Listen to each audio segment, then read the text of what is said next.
Hello ladies and gentlemen, welcome aboard the Magknight 787. This is going to be an updated review for this aircraft. It is late summer 2023. There was recently an update for this aircraft, which was only the second update ever for xPlane 12. The first updates came out back in May. And prior to that, there was no update since the year previous. Now, those who are new to the Magknight 787, or at least the story of the Magknight 787, and again, I'm going to be completely honest here on the channel. This is why people like to see my reviews, because I am honest and unpaid.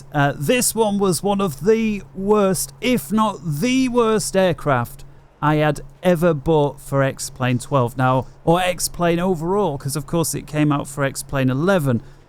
So I'm going to just very quickly summarize the difference between what I think is a really good aircraft versus what would be my favorite aircraft real life. And the best example I can think of is Concorde, all right? If I had the choice of any aircraft in real life, and I could just have one and it would be like, you know, what would be it? It certainly very near the top of that list would be the Concorde. However, the version by Connemara, in my opinion, leaves an awful lot to be desired. And so just because something is my favorite aircraft or not in real life has no impact whatsoever on what I think of it in xPlane. xPlane, I'm thinking entirely, how well is this aircraft done? How faithful is it? And then I'm reviewing things like the sound, the graphics, the feel of the plane, stuff like that. And so let's get that one out the way. Certainly the Dreamliner, you know, comes with the allure of it. You know, it's a very modern Boeing aircraft, of course, built to rival the very long range Airbus A350. It's that style of one. You know, you've got the two largest engines, you know, anywhere, and there you can see it. And so let's go ahead and make a start then. So again, this video is going to be a review of the Magknight 787 in xPlane 12, the latest version.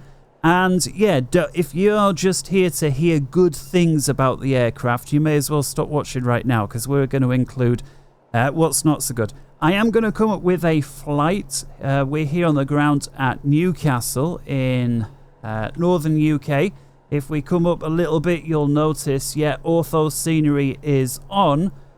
And unlike when we flew to the Faroe Islands, where unfortunately for whatever reason it was completely flat, there you can see there is lumps and bumps and hills and valleys, as you'd expect. Northern UK, though, interestingly, is a very, very flat part of the world. For those not from England, yeah, Northern England is very flat until you get into the Scottish Highlands. So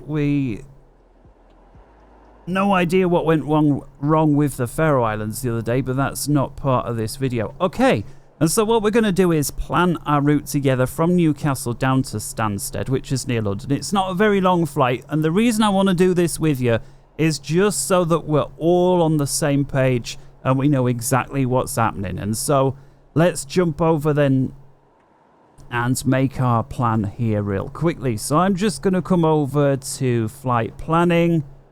Departure is Newcastle, so we can type Newcastle, Echo Golf November Tango, and destination Stansted, I happen to know, is Echo Golf Sierra Sierra. And so there's London Stansted. Turns out there is a real-world flight connecting these two, and you see it's a Boeing 737-4, no idea what that airline is, but you know, there's all these weird ones today that just didn't used to exist. And the aircraft that we're going to be doing it is the Dreamliner. In fact, we can import the real-world flight plan, so let's go ahead and do that for no other reason than it saves me a little bit of time on some of the planning. But we will bring in our Dreamliner, the Boeing 787. Notice here, this is the KLM livery. We're just using the default Magknight livery to make it really obvious it's the Magknight. But yeah, otherwise, ignore that.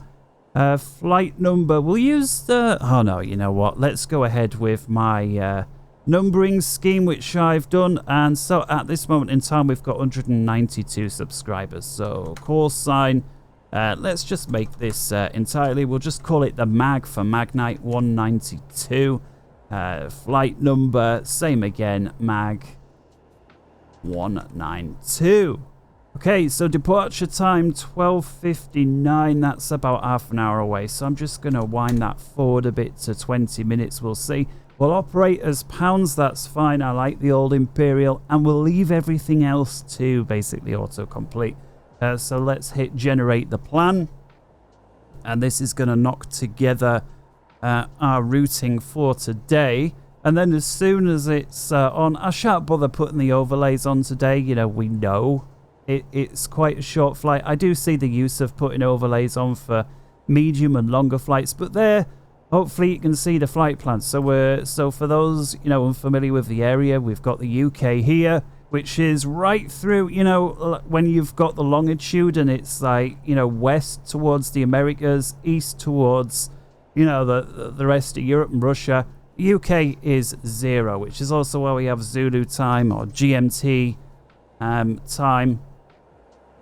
Also known as UTC. It's got a couple of names, but the point is we're basically 00 anyway. So departing here Newcastle, we're expected to go off runway 25 and then all the way across to Manchester before coming into Stansted. Interesting, it's already given us this little approach that includes this weird set of waypoints. We'll see how that pans out. And so what I'm going to do, we're not going to fly online today just because we're doing tests. So we'll hit fly now, and it looks like that's already connected through to the sim. And so let's come back into the sim then. Ta-da. And jumping inside the aircraft then, we can see... let's do away with the music entirely. And so very quiet inside the cockpit. We don't hear the airport sounds at all. Now, it is a very modern aircraft, like we've said. I don't think it has working heads-up display, but, you know, we will test that. We'll roll it down and see if it does work.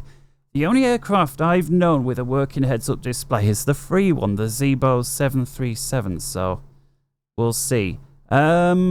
Yeah, so as I say, I just didn't fly this aircraft because beyond the first few attempts, it was terrible. First impressions is I really like these screens. There we see we've got dust and reflection on the screen, and I really like that. One thing, as I click on the screen, I'm not able to use my keyboard, including to move the camera. So there's definitely something about the screens that steals focus of the keyboard that may or may not be problematic if you do it and don't realize, and then you're wondering, why ain't my keyboard working? I've noticed that just as we're moving the camera around the cockpit. We'll take a look at some of the other things en route, but just a real quick glance through the door. Some weird camera glitches, as difference again between higher quality and lower quality. Like this door handle here is pretty high quality. You can see its resolution, but then you can see here, like the sign here, not so well. The galley here is just, well, horrific, let's face it. But then coming into the cabin, very, very basic, but textures okay. And again, it's not like it's a deal breaker, but you can see some modules bother with it more than others, and you can see certainly a large aircraft there goes on and on for a bit. So let's go back inside. I will shut the door. And again, doesn't seem to be any sound there whatsoever. And let's go ahead and make a start then. So first off, let's see if our flight plan should be there. So if we come over to charts and just refresh that by going back into charts again. And here it is, EGNT to SS, which is Newcastle to Stansted, taking place on the 28th of August. We'll just cruise at 27,000 feet, make it nice and easy. So let's make a start. And again, this is the first time I've flown this aircraft in, I'm just gonna say probably a year or more. Anything that jumps out at me is particularly good or bad, I'm just gonna say it. because this aircraft was so horrific that that it was a joke to me, and that's why I just never flew it. But I'm hoping since these updates that's going to be a little different. And so let's go ahead.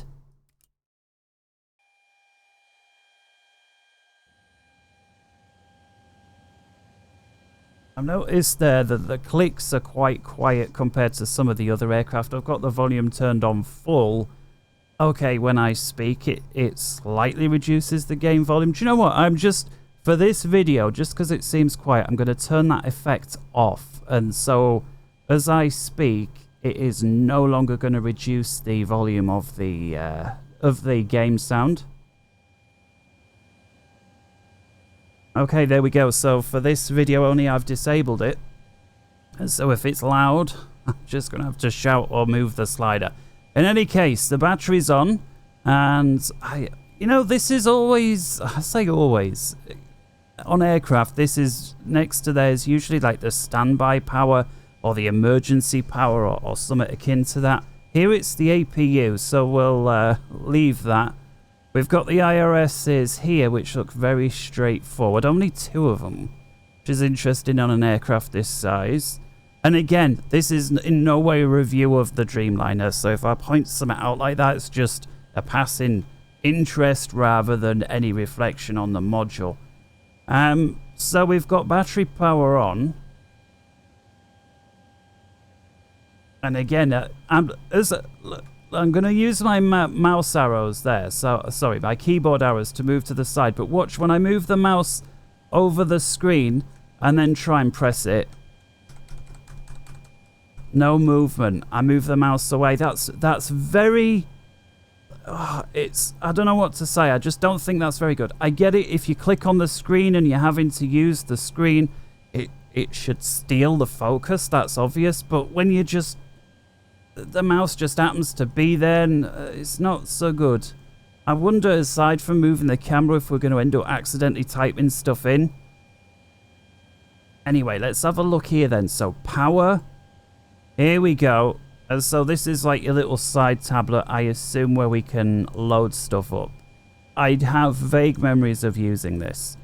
So what we're looking for is ground power. Here we go, ground services, and it looks like we've got 2 or 3, actually 3 power units. I believe this here is the pushback tug, but you see we've got power left, right, and under the main of the aircraft. And I can't remember if I certainly know you need 2 of the 3. I don't know if it would work with just 1. You can put 3 plugs in if you like, but it will work with just 2, and let's demonstrate that. And so click, yeah, that works quite straightforward. And as soon as I turned them on, the aircraft jumped to life. And so I just think, oh no, that must have been a coincidence, because my side of the aircraft on it. Let's just turn on your side.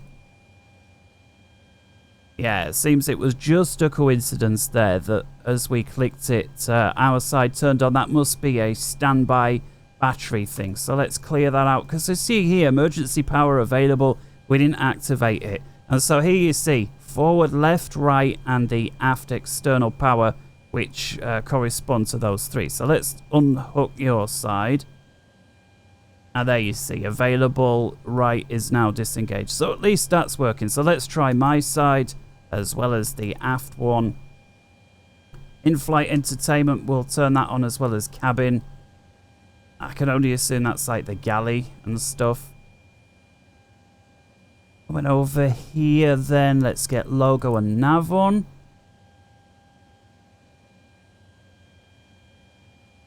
I assume this is the Christmas tree button. But I tell you what, it's a very underwhelming top of the aircraft. For such a big aircraft, it's very much simplified and Airbusified. But I tell you what, if those are all the lights, that can't be. Test, there we go. I was gonna say, it just felt very underwhelming, and it looks like the test goes off by itself, so you don't have very long to look round. But anyway, there we go. And so the test complete. let's take a look at our flight plan then. And I'm going to load it. I think actually this is the only way. There does not appear to be Avitab on the side here. But what we do have then, let's see if we can make this work. Just before we start loading, somebody left a really good comment the other day saying about aligning the IRS. So we're talking about the navigation systems up here, and that when you load the aircraft, the movement of loading the aircraft, so you know, you suddenly put a load of weight in, the aircraft slightly leans over one side, that would upset the alignment process. That is in real life true. It does not affect anything in xPlane. I've tried every single module and loading and unlock. It never upsets the alignment process, at least not in my experience. I'm aware that that is different in DCS world. DCS world, it does affect the alignment, and obviously in real life, right? You're supposed to keep the aircraft completely still while this thing is aligning, and any slight movement, not just across the ground, but literally tipping the aircrafts, you know, you load of suitcases, or you get people wandering en masse, it can upset it. Anyway, let's turn it on then. And where are we here? So this one is map and plan. This is, again, one of the things that I don't like about this. Right. Quite clearly here, we've got controls for the ND. We've got the range one here, and this does turn. But this switch here is between plan mode or map view, and that seems to be it. Possibly even a menu, I don't know. But certainly, this should be able to rotate, but you can't. You can't spin it. The button isn't even modeled. And yet here you've got the option, map or plan. Would it be that hard, Magknight, just to connect this dial to whatever is here as well? Just so that the option is there. I don't like it. I don't like that. Speaking of which, I'm clicking on plan and it's not changing mode. Oh dear.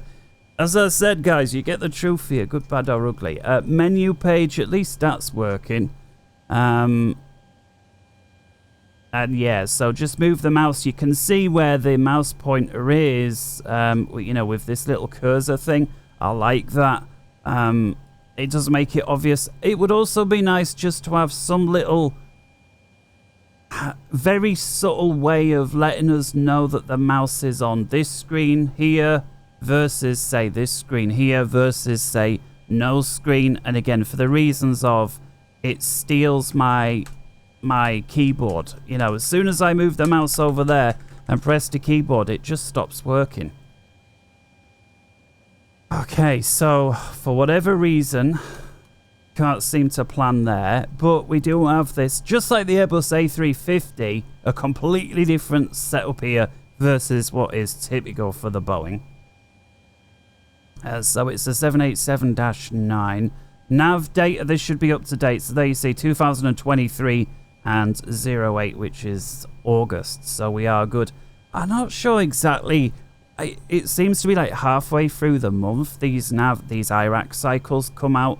So this would still be legit in a week's time, and we'll be in well into September by then. xPlane version 12.05.04. This is the latest version of xPlane. I saw a thing saying version 12.06 was out, and yeah, I've hit update and it's not, and I'm thinking they must have muddled it up for xPlane 11, because there was an update for that. Anyway, index then. Pause, which is reference airport. Let's try it then. So do we just select the area? Hey, look at this down here.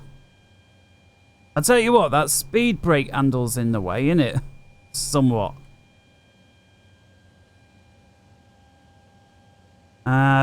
Airport invalid. Now this could just be we need to type the airport code before we click. Again, so annoying. I can't move the camera. I'm telling you, that's going to bug me. And if it bugs me, it's going to bug some of you. So let's clear out the message. Let's try it again. Echo Golf, and I'm just going to see if type in my keyboard works. November, yes it does. So you just move the mouse over and it works. And again, you can see how that is great, but also not depending on circumstances. So there we go, Echo Golf November Tango, which is Newcastle. Last position we're going to ignore because that's, who knows when that was. We've got here Ref Airport, which is based on the airport position versus our own GPS position. You can see they're very similar, but not the same. We will, of course, just take the GPS because it's more accurate. Right. Route, then. Is it? Hang on, pause. Let's go page 2. All right, here we go. So the positions of the aircraft and the systems.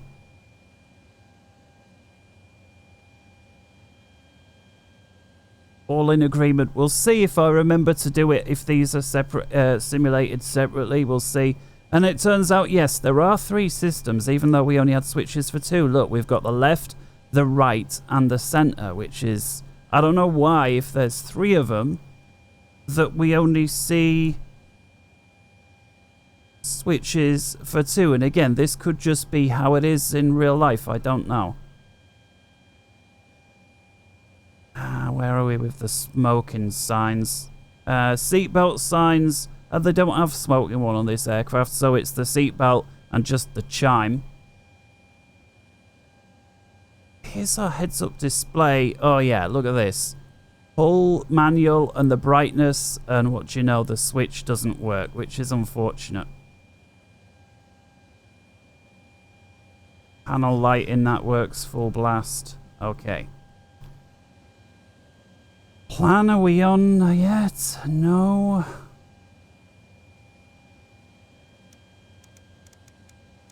Perhaps we get no working system at all. I've also noticed the alignment is 10 minutes is very long. At Newcastle, I don't think it should take 10 minutes. I realise the further north you go, the longer it takes, but Newcastle shouldn't be 10 minutes. I don't know if that only started aligning once we told it we were at Newcastle. That is possible. Although I was aware that modern aircraft did wait. Anyway, back to the init. Pause we've got. So over to the route page then. Is it nav data? Can't be. Must just be route on here. Init ref route. I tell you what, some of these buttons are a little bit like you press them and they don't always work straight away. Those of you that have got the A320, the Phoenix one on Flight Sim 2020, you know, when you're using the tablet, you've sort of got to sometimes click twice or hold your mouse button down a bit. It's just like that. I don't know why. Anyway, let's try it then. So typing in first and then clicking where you want it to be second, which is backwards way on, I think, to the Airbus. So worth noting of that. And then over here, e.g. SS.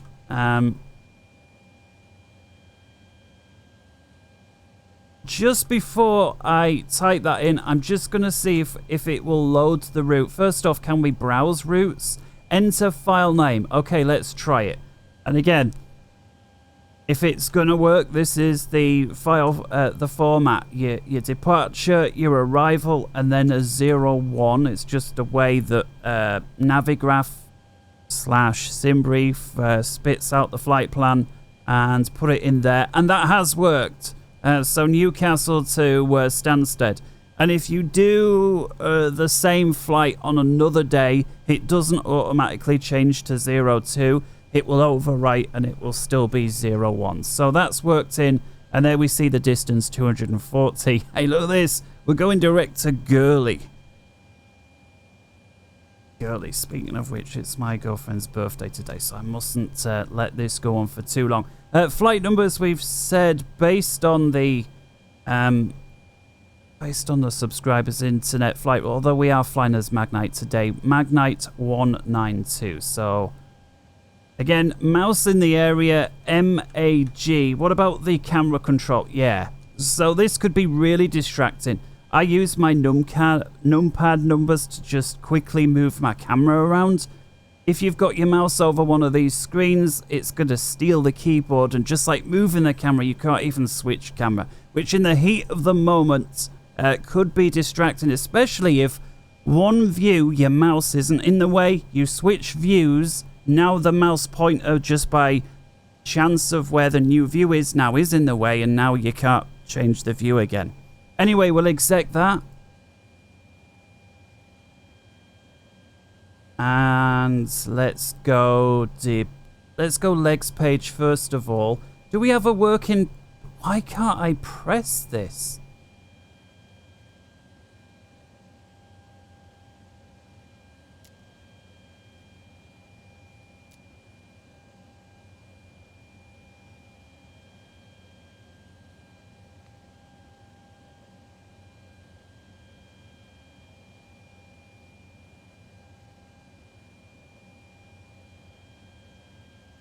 It is a little frustrating that it won't let me. Hey, has this got built-in check? Does it actually? Oh, it's unbelievable. Hey, it said not available and then it loads up anyway. How bizarre. You know me and checklists. I don't like to do them, but just because it's part of this aircraft and it's actually built in, we'll go for it. And so Newcastle, let's have a look then. Let's see if we can rig up our... I don't know what's wrong. Do we really have to wait until the system is aligned before we can even view the plan? That's possible, but it is not. If it is like that, certainly any other modern aircraft, Boeing or Airbus, they let you go through the plan even while the systems are still aligning, so I'm not sure what that's to do with. Let's have a look then at loadout. We can start that. And so page 3, we're carrying 339 passengers, 20, and again, everything Imperial, 20,000 pounds of cargo, giving us payload total of 80,100, together with 26,000 pounds of fuel. And so let's see then if we can make this work. Again, I just want to wait until the systems are aligned. It's only a minute left so we can see the plan on here before I go any further, because part of me reviewing this module is to see, can we use the plan effectively and does it look right? You know, yesterday when we flew the... Oh, what was it? Or the day before now. On the plan view, do you remember that the ND here, it was flickering back and forwards between the top of the climb, and it was throwing all the waypoints, and it was flicking back and forth 2 or 3 times a second, which in my opinion was a big negative mark. So we need to see that these sort of things work. Anyway, it says less than a minute. So let's come over. What other options have we got here? So we've got aircraft config. I see. So I guess we can't click on these. So let's go over to ground services. It looks like it's only for the power and the tug. It looks like we can plan it here. I don't know if that's better pushback or using its own. We'll take a look. What we do have though, I guess the only other one, let's have a look on set. Hang on, I'm just going to pause in case there's a key code of mine. Okay, good news, no key code, so I've just clicked on there. So we've got the option here, pounds or kilos, so let's switch over to pounds. Okay, the side buttons, interestingly, don't work. You literally click on the screen. Length, we'll keep that in feet. Barometric default, does it say? 1013, so the QNH. I've just seen the alignment click on while we were looking there. And surely now we can view the plan. Oh, come on. Surely we can view the plan. What is this? Oh, dear. Right. Let's carry on. Disconnect auto throttle idle off. Helpful pointers on. Invisible numbers. Whatever invisible numbers are. Alignment real. Shared baro. So we'll turn that on, and that just means, you know, if I change the barometric on my side, it syncs up with your side. I don't need to dial it across the thing. Use roll for nose wheel steering. Auto or force. I wish there was an off there. Use pitch for brake. That's interesting. So if you don't got rudder pedals, I can see these being kind of useful here. Engine type, at least it does give us the choice between General Electric and Rolls-Royce. Show glass on. Cabin seats on. Pause top descent off. And we've got a page 2. PFD horizon, heading horizon. I assume this lets it change between heading and track. So if you're flying, let's just say 090, and you've got a very strong wind from the north, your track might be 100, even though you're heading 090. And this is basically, I assume, the option between, do you want to see 90, as in which way you're pointing, or do you want to see 100, i.e. which way the aircraft is actually moving relative to the ground. Use the 833 radio. So this just means, do you use the frequencies with 3 digits or 2? I found if you limit yourself to 2, you lose access to a whole bunch of frequencies that basically, let's just be honest, screw up your ability to tune everybody in. So it's a bad option. I know VATSIM are trialing this at the minute, but again, I don't see why you'd choose to limit yourself to fewer frequencies that, again, in my experience, then you can't dial some in. Satcom is, hang on, we've got Avitab here. Let's enable that. Okay, so we've got the tablet on the side. That is, I think, new. PFD AOA indicator, so we'll turn that on. We'll get rid of that now. So the AOA is the angle of attack. I wonder if it gives us it as a number or as like some sort of a visual representation, but in any case, we'll turn it on. There we see it, and so this here is the angle of attack, and I guess the only reason we see it rolling around like this is as the thing is fluttering around in the wind, it's giving us these insane readouts. So we'll have that on, and then performance debug, whatever. So yeah, we've gone through the settings there. So let's come over to initialize flight. Seen as now we've got our Avitab on there. There we see the performance 55. Now we are at Newcastle. It's not a very demanding area, obviously, ortho scenery. But I'd say, yeah, performance for the aircraft is well above average. Again, it's not up there with the Tolis or the Zebo, but it's very close to it. I'd say it's probably the next aircraft along in that regard. And again, you can see it is quite a detailed area. I do have my settings up, and I do fly in 1440. So coming back in then. So let's come over to the only other one I can press here, aside from the credits, is initialize flight. So let's go there. Interesting. I click initialize flight, and that enables me to use the performance page. I click performance.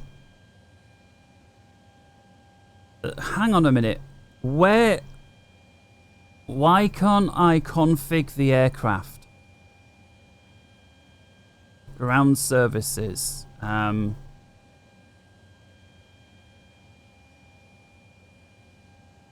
You'd think, how am I to put passengers on?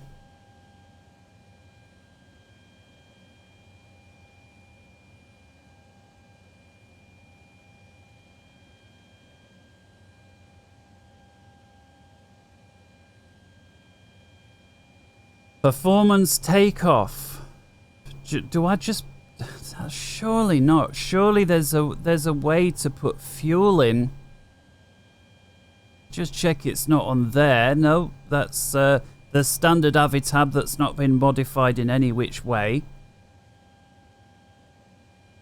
I'm almost sure it was this one here. Just thinking how...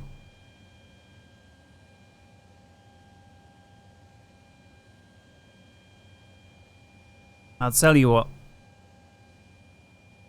Let's make a start then. So, airport, perhaps you just got to fill some of it in first. Yeah, look at that. EGNT. Did you see then more options became available?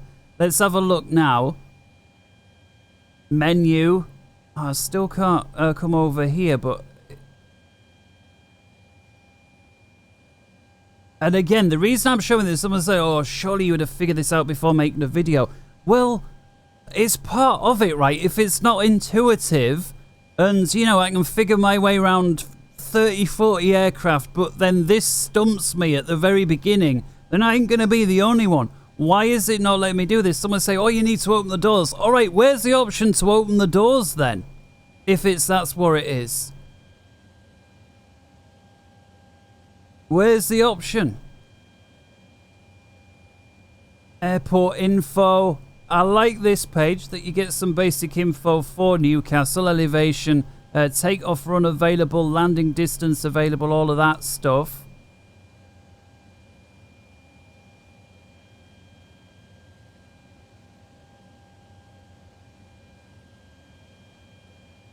Runway selection invalid for the calculator. Okay, but before there, why can't I come to this?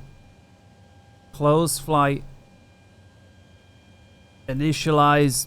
I can't seem to do anything else. And again, ground services. Let's just check there's nothing over here. No Magknight menu here. No. Alright, this is embarrassing, guys. I am going to pause the video for no other reason than I don't want to bore you, waste your time. I'm going to see if I can suss this out. Alright, ladies and gentlemen, I'm so glad to have brought you this. I've just spent 5 minutes looking around and then going online.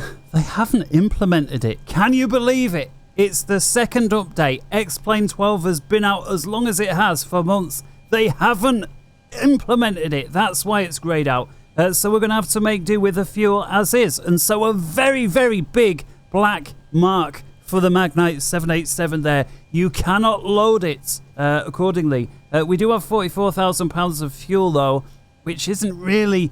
obviously that'll suffice more than enough for our route. But you know, this thing is a long-range cruise. If you want to do your transatlantic stuff, forget it. Come on, Magknight, get your act together. So with that said, and I'm not even going to bother with the checklists and so on. Let's carry on then. So again, we can't view the plan. That doesn't seem to work. We can't load the aircraft up. That isn't working, and they've accepted that. Let's go back to the CDU option on here then. Okay, so with regards to the departure then, let's see what we can do. Page 2. We are expecting the Girly 3 X-ray departure, and again, we do have, and there you see it. I'm using my keypad there to try and change view, so move the mouse out the way, then we can do it. Let's come over here, seeing as now we do have a working tablet. This should really become my view 9. In fact, I'm just going to do that real quick. So, yeah, so what I'm going to do is very quickly change my... And the reason I'm showing this is just so you see sort of how this is. So I'm going to just go to view. And then what would normally be, if we come over to the numpads, number 9, which for me is view 10. I'm going to record it there, reset that. There we go. And so I'm just going to save that view. And so now if I go 2, 3... 6, 4, 7 is always upstairs, 8 is further back, and 9 should open me the tablet. I think I've ballsed up my views. Let's reset. Number 1. It's because the mouse, you see how frustrating it is. When the mouse goes over the screen, suddenly I can't use it. 1. Let's try this again. Be careful my mouse isn't on the screen. There we go. Right. So the Girly 3 X-ray. Let's have a little look at that. And hopefully, I don't even know if we can do this as a... departure. Girly 3 X-ray. Should really have, just because the way I like it set up. Let's put the airport page on first. I wish you could rearrange these tabs on the fly. Alas, the only way to do it is to literally unload them and then reload them in the order that you want. So I always, for departure, like the airport page first. If I need a second airport page, sometimes you do for specific taxi instructions or for gate INS positions. I'll put that there, and then the departure. And then after that, if it all goes wrong, I have the approach set up again. We were expecting, I believe it said it was 2.5, wasn't it? Let's have a little look.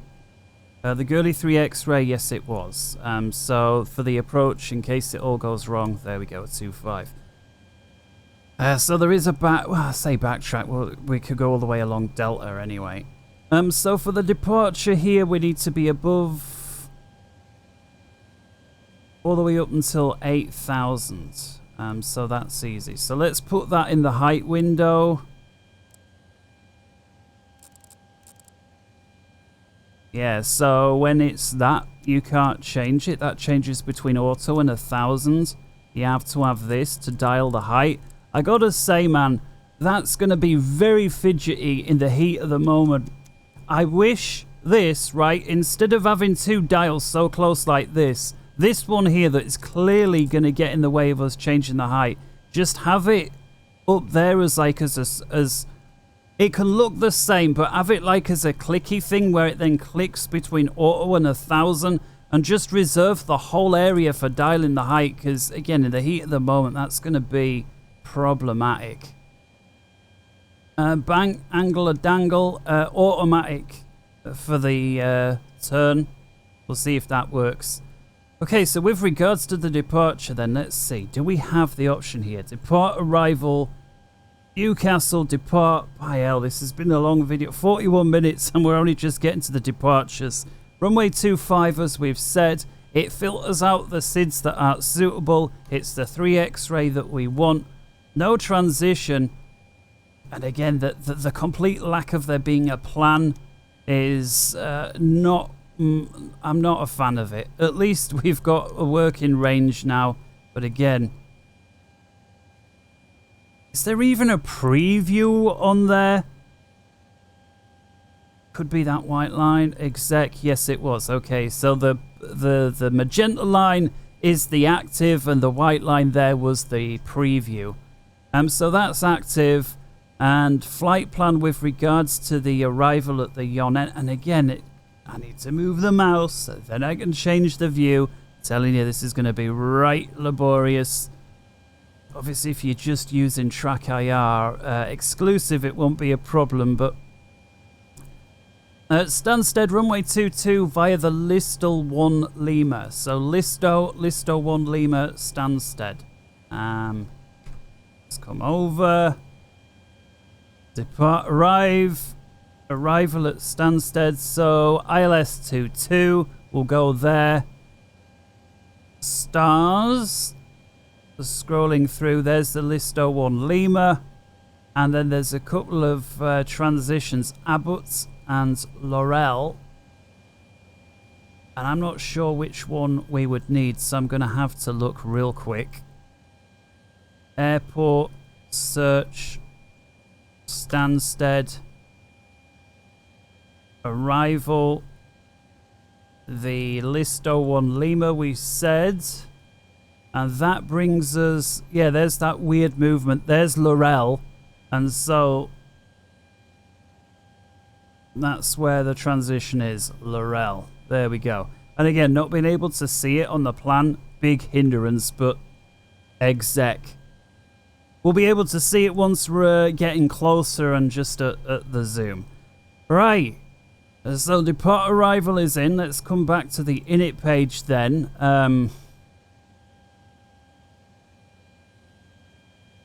Do we have our weight? Yeah, we do have our gross weight here, 310. So let's go with that. So coming over to the performance page. Really, this is we gone. Oh, for goodness sake. EGNT. So on this one, you actually got to click to get focus, even though I tell you what, it's very arbitrary. At runway 25, then that loaded up quick. Intersection. I assume we leave it blank because we want the full length condition. It is dry. I have got real weather on. It's somewhat overcast today in northern England, but it is dry. Winds are, and I'm just gonna actually let's see if we can get a check on the radios. That's a good opportunity. Let's get rid of Stansted for now. So the airport page, ATIS 1838. So let's see if we can hear these guys. So VHF 1838. And I'm putting, I don't know if you need the 0 on the end. You would think not, but just, I don't want to risk it screwing up. So let's try 1838. What's wrong with it?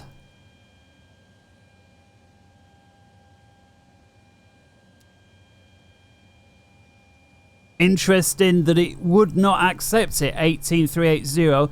So I put 1838, and look at it. It changes it down to 375, which is not what I want. I want 380. Is that going to screw me over? Let's transfer. And let's make sure this is on and turned up. It is by default. So 18375, just so. And again, 380. This is where this problem, and I was trying to work. This is exactly the problem when you don't have access to that last digit. And I'm sure that we asked not to limit ourselves. Settings. Page 2. Yeah, look at this. Use 8.3. In other words, the .33 rather than .330 or 335. We say off. Let me just cycle it to on. And see if they've got it in backwards. Let's try it again. So 18380. That's backwards. Now it's letting me do it, but look at this. The .33 versus the .330, 335. So this setting is backwards way on, but at least we've figured it out. So back to the performance page. So again, I gotta say, another... Do you know, for a module that's years old, you think, come on, man. Have you not solved this yet? Just such basic issues. Right. Let's transfer that. There we go. So that perfectly demonstrates my point. Why would you choose to limit yourself? Because you can't dial in the ATIS. At 28,500. Temperature 15. Dew point 8. QNH 1013. Advise on initial contact. Right, 1013. That is in. I'm not sure if that was in by default or auto-tuned. Interested either way. Newcastle. Information. Foxtrot. 1310 Zulu. Arriving runway 25. Departing runway 25. Wind 300 degrees at 6 knots. Variable 2. So that, yeah, 25. Which is great. So let's derate ourselves by just... Well, hang on. Let's use the calculator. Let's use the calculator rather than guessing, even though light. So 0 interchange wind. It was something like 300 at 6 knots, if I recall. So let's just hope that the default 300/6, please. And it has accepted that. The KT was added by itself. So at least that worked. OAT 16, I guess it's just grabbed what it's got. It has the static air temp. QNH 1013, which is what we've got and what the ATIS said. So here's the options. So we've got takeoff 1, 2. I'm not sure what exit is. So let's try derating by... It's not. Yeah, it is derate, isn't it? It is derate. It's the same as flexing. It's not the same as flexing, but it's similar. Flaps. Interesting, we don't have a flaps 1 option, but we've got a shed load. 5, 10, 15, 17, 18, and 20. Really, those are some odd flap angles. Is it really what it says? It is. 15, 17, 18, and 20 degrees. Fancy having that many flap angles so close together. Well, let's just go for flaps 10. Anti-ice, automatic reversers, they're all operational. Takeoff weight, default, and I think it's defaulted here to kilos, 140,000. And the reason I say that is, if we take a look at our aircraft weight, this is in pounds, it's 310. And if you were to go from kilos to pounds, it wouldn't match exactly, but it would be fairly close. So takeoff weight, do I press the delete button? Yes. 310. I assume it wants it exact, but let's just go 310. And that is accepted. What did we have? That was to the nearest as well. CG, well, how do I know? Because again, we don't have access to anything. I'll just leave it as the default. So we hit the calculator button, I guess. There we go, and there we've got our information there. Now, why is Takeoff gross weight now gone up to £500,000? What is this? We've just said it's 310. Oh my goodness. And this is Takeoff weight, not zero fuel weight. What is this? Giving us the following V speeds. Oh, goodness me, this camera's going to drive me nuts. By the way, if I put you off buying this plane if you don't already have it, I'm telling you, there's a reason why I never flew it, and there's going to be a reason why I continue not to fly it. So £300,000.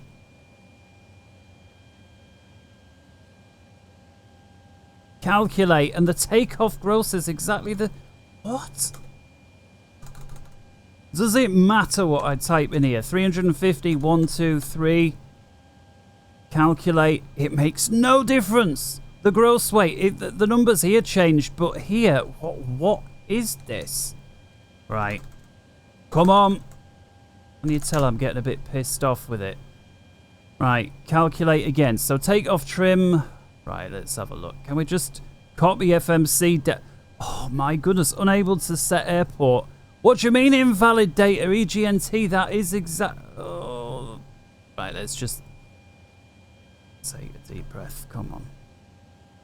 Right, derating by 1, we've said.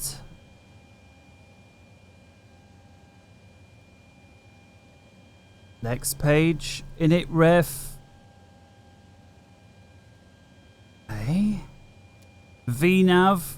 Where's my...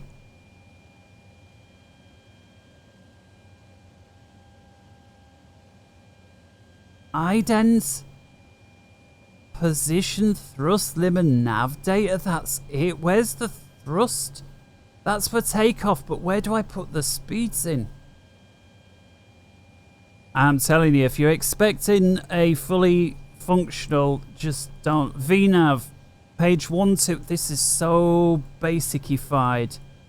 Right, so we've got the target speed for climb, the speed limit below 10. This is like the very basic built-in xPlane FMC. Transition 18,000. Well, obviously, if you're in America, yes, we are not. So let's see if we can change that just so we're at least... so I can say something good. It's at 6,000 feet. 6,000. Right, that's in there. Right, page 2 then. Cruising, and I can't remember, so let's just refer back to the charts. Page 1. By the way, whatever I'm doing on this one is always going to repeat on this one here. So don't think, oh, you add it on the other one, because if I change something on one of them, as you see, they're just mirrors of each other. For those that didn't know. 270, so that's...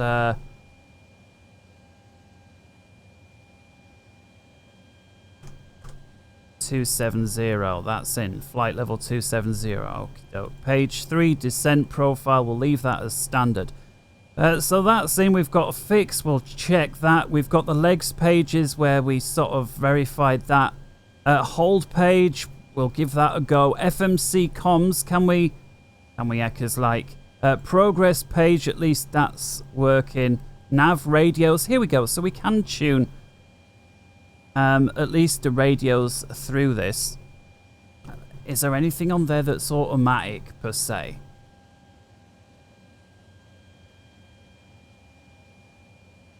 Newcastle 1425, and I'm sure there's an NDB beacon here as well.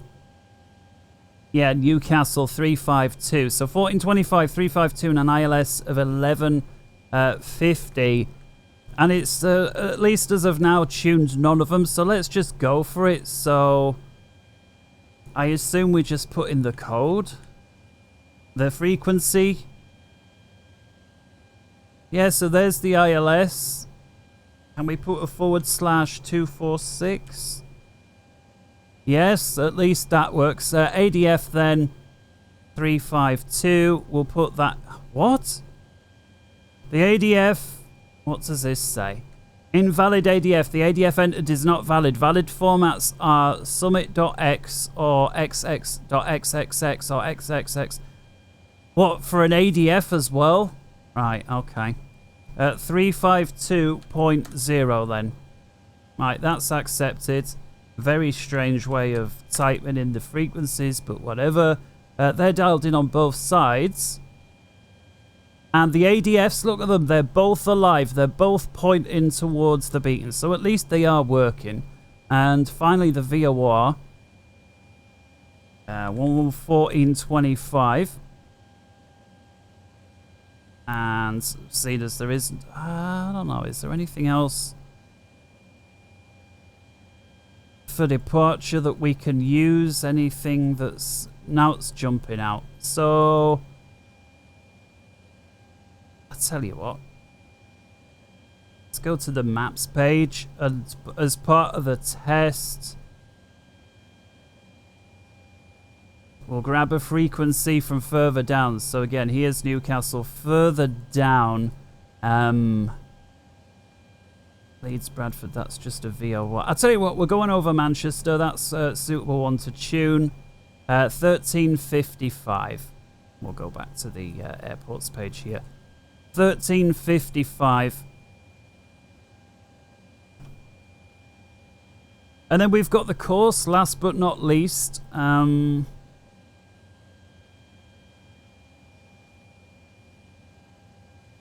Let's just put 246 then. We'll see if that's working. And we'll leave the other one just as is. Okay, so back to the legs page then. I see there is no sort of performance page here other than the thrust limit for takeoff, so I don't see any benefit in having that page on for takeoff. So we'll have the legs page in. We've got up to 8,000 there with regards to our departure. We can't check through the plan because it's just not working for whatever reason. We've got the menu here. What have we got? VSD. That should be the vertical situation display. And again, appears to be grayed out, so we can't make use of that. We've got weather and terrain. We'll check those out. Traffic, airports, waypoints, the ground, the beacons. ST, I don't know what ST actually stands for, but it's the beacons on the ground. Position and data is grayed out. VORs left and right. And again, the forecast and so on is grayed out as well. Exit. But I think we can make a start at long last. At long last. So let's go for it then. I will put in a chat again. For those, you know, if I best just make a note to myself that at 58 minutes, we're finally ready for the start procedure. So, yeah, for those that have just skipped ahead until this time, it's been painful, but let's go ahead. APU is in the on position. I assume that doesn't start it until we say it to start. Stats here, APU, yeah, is not starting great. And so if we come up top, holding it into the start and letting go now looks like it's going to hold by itself. The fuel pump automatically comes on the aft left, which is a bit Airbusy.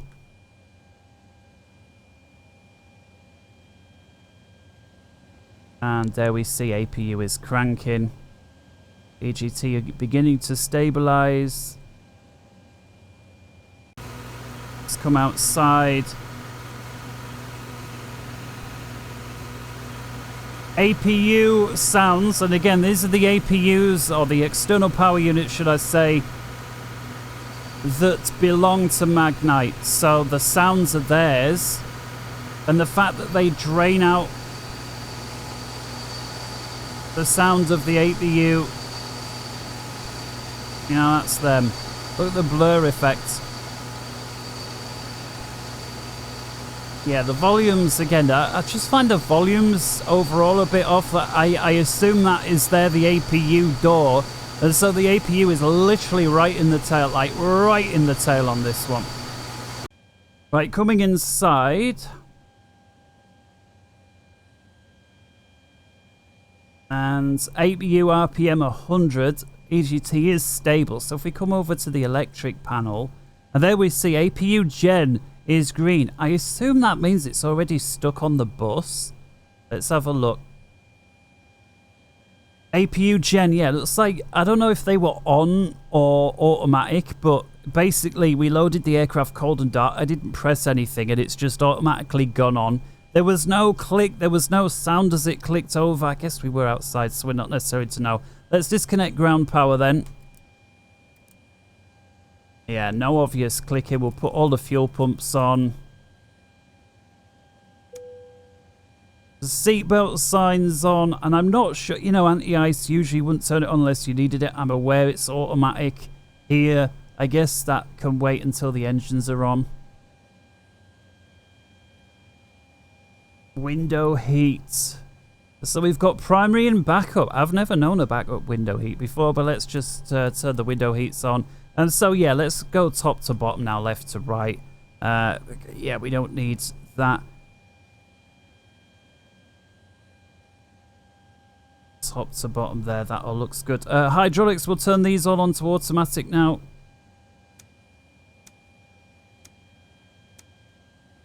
Passenger signs on. Lighting is okay at this moment in time. Fire. Cockpit voice recorder test. Not sure what we'd expect to see there. A fire test, the button is grayed out, as in, I say grayed out, just doesn't let me even press it, so I can't even get a ring-a-ding. Fuel jettison, if I remember, we'll try that one in the flight. Anti-ice again, everything there. So beacon for pushback. And then last but not least over here.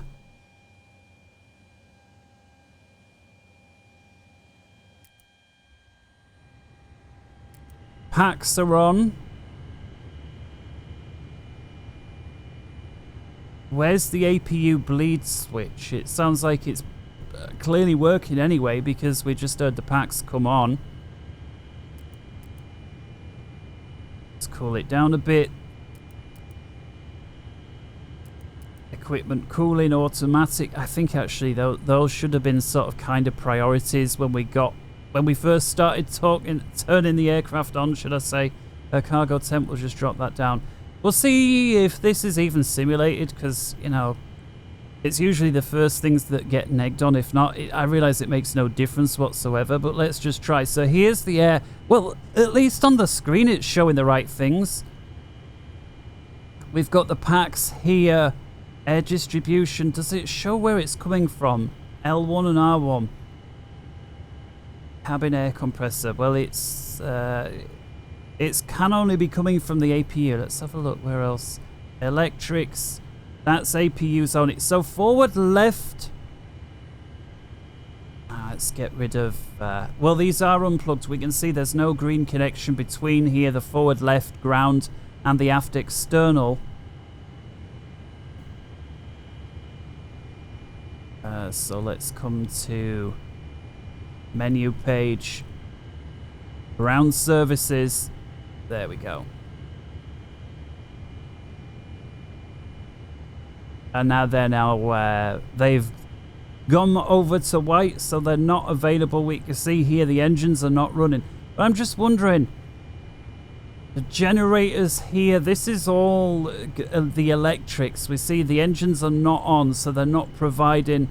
I assume once we start the engines, these two outers will be green as well. This light one here is the rat. So, yeah, I guess in flight, if we lose both engines, it should drop out and let us continue to use the aircraft. But with this set, in theory, we should be able to do things like trim. Now, the trim was 4 units, I remember that. There we see the stab, 975 as default. Yeah, it is letting me move it, so let's go external. Again, move the mouse before you do so. Let's just have a look at this. So trimming down, and that is work. By couldn't you smooth it out, Magknight? What on earth is that? Oh my goodness. That's terrible, man. Oh no. Do you know what? This is... from everything that I've experienced so far in this video, this is still the worst module I think I've ever bought for xPlane. It's worse than the 747-800. That's how bad it is. That was the first module I ever bought for xPlane, actually. Version 1 of the 748, and God only knows why I bought version 2, because it was horrific. I guess I didn't know any better at the time. Okay, let's use the built-in thing to plan the pushback. Yeah, and I have a hotkey bind, so let's push down the alley. Why not? Let's just get on with this. Ground to cockpit. Plan acknowledged. Call me through the menu when you're ready. Well, normally I would, but today I'm going to request you through this thing. Ground to cockpit. Tow is driving up. Thank you very much. Okay, I like that. That's like a positive thing, that it's got a built-in plan button and it's rigged up with better pushback. Somebody asked, what do I use to push back? It is the better pushback mod here. So if you don't know how to get that, you just Google it basically, and it's the top result. And he materializes through the building. Do we have any V? Oh, we did. I think we did from here. What I'm going to do is... Yeah, there we go. Calculator. So decision speed 132. We're rotating on 140. V2 is 140. Oh, come on. Okay, all doors and hatches are closed. Ready to connect. 140. There we go. Alright, auto brake RTO. Beacon on. The signs are already on.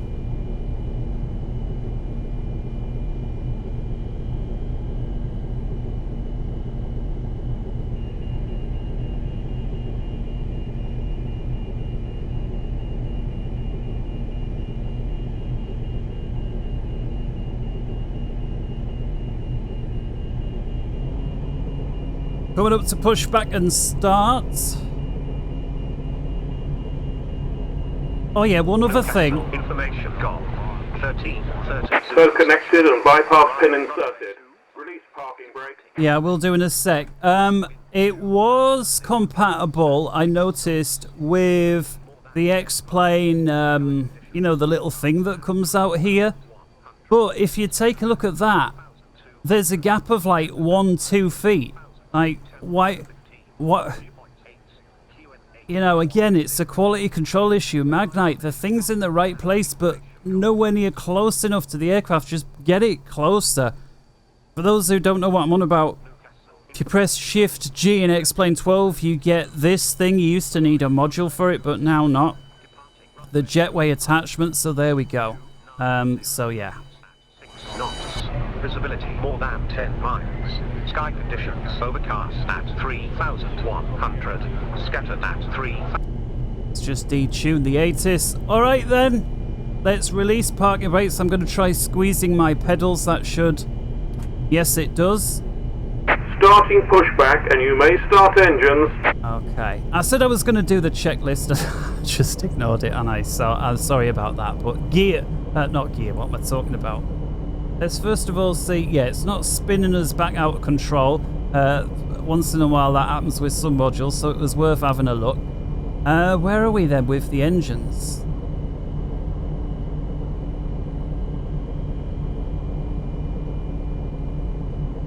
Hang on. EFIS display. I just thought maybe there was the plan page here. This engine... Flight controls. Right, let's just leave the flight controls. Right, I guess the engine page is here, so let's go ahead. I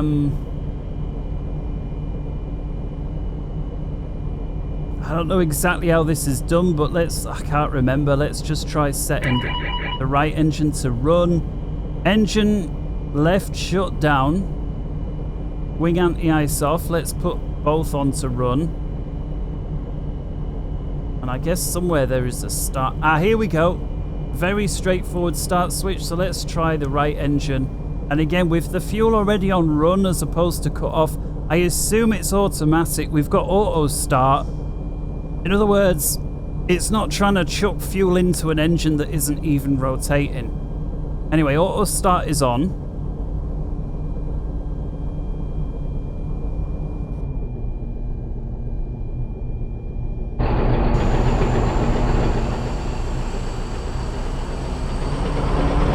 I tell you what, those engines look so good before we turned them on. In fact, I actually thought this module looked really good from the outside. But I mean, that looks... Operation complete. Set parking brake. That startup thing looks well, a bit naff, doesn't it? Oh dear. And the sound is even worse.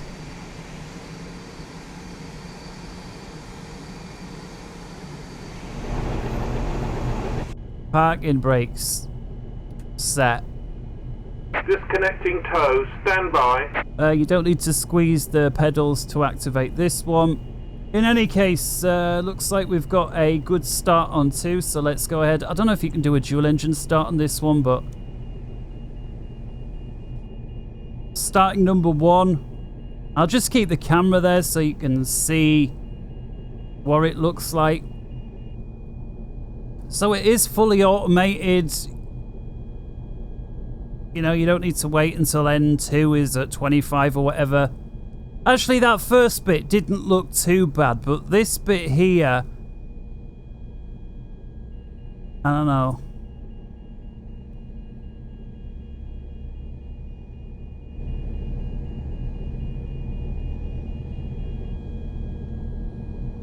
Tow is disconnected. A bypass pin has been removed. Hand signal on the right.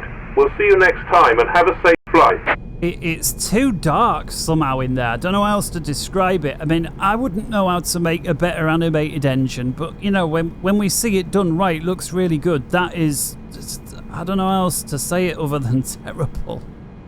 In any case, there it is. Let's move the camera back. Okay, so you hear the engine whine behind, but not in front. Okay, let's go for flaps 1.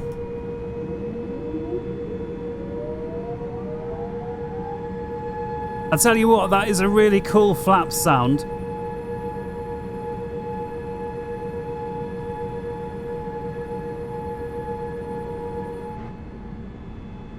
And there we see the slats coming out very slowly. I'm just wondering actually if we... Okay, buses here, let's get them on. Left and right engines, I'm sure that'll help matters. Hydraulics, primary. Before I risk clicking, let's just have a little look on the hydraulics. Does look like I need to activate those left and right, and again they're rigged up with the engines, I assume.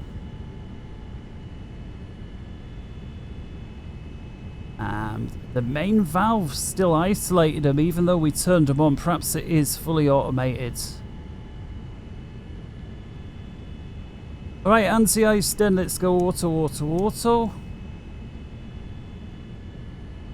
I assume we don't need the backups unless there's a problem with it.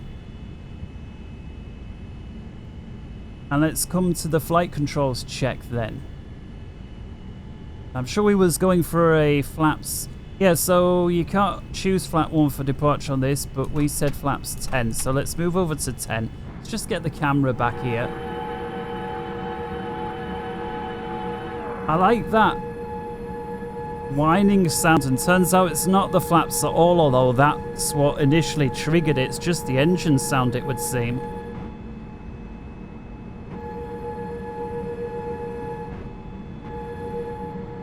And you only hear it behind.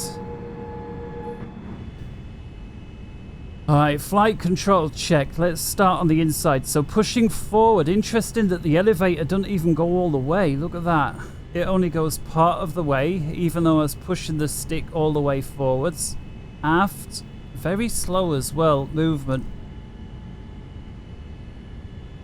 Rolling left, rolling right.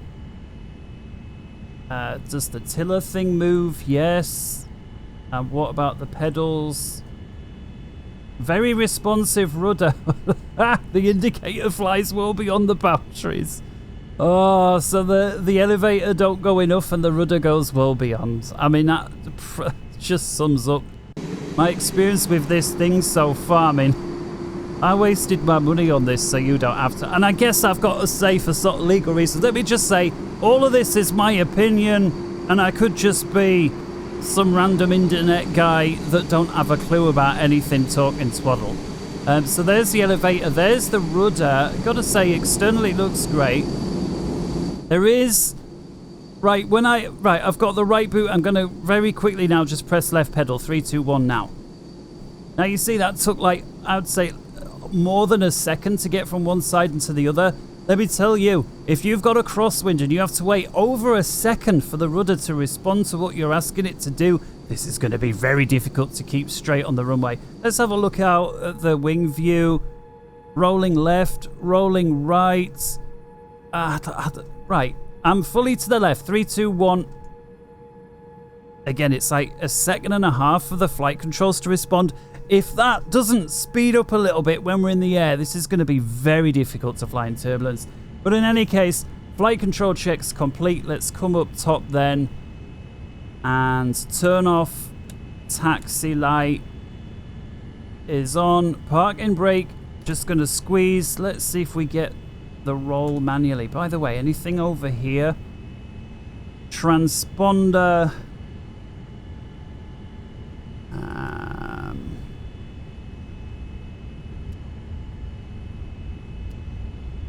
I can hear it.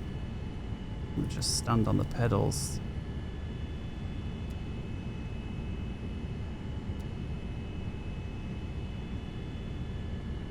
Transponder, captain's side. And again, I can't squawk into the 80s or 90s, so I'm always going to round it down until we get 200 subscribers. So we'll squawk 0177. Yeah.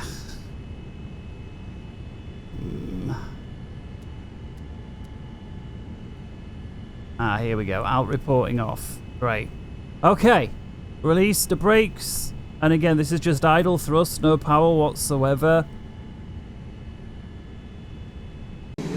And again, with the weight being what it is, that actually is the first thing that really impressed me. The way it's set off, the way it's continuing to accelerate. You know, there's no worse, right? The modules that either get it completely wrong, or they will set off almost instantaneously, but then never pick up pace, which I don't get. If idle thrust gets you rolling, if it goes from 0 to 1 or 2 knots within a few seconds, it's going to get from 2 knots to 3 to 4 within a few more seconds. So this, I feel, there's got that right. Just squeezing the brakes a bit. Very quick response, and you know my little nose wheel steering check. Right, I'm going to jam it onto the left. Hang on, let's just do it. Let's just release the camera, turn that down a sec. So see, I do need it to dim down automatically. So just gently to the left here.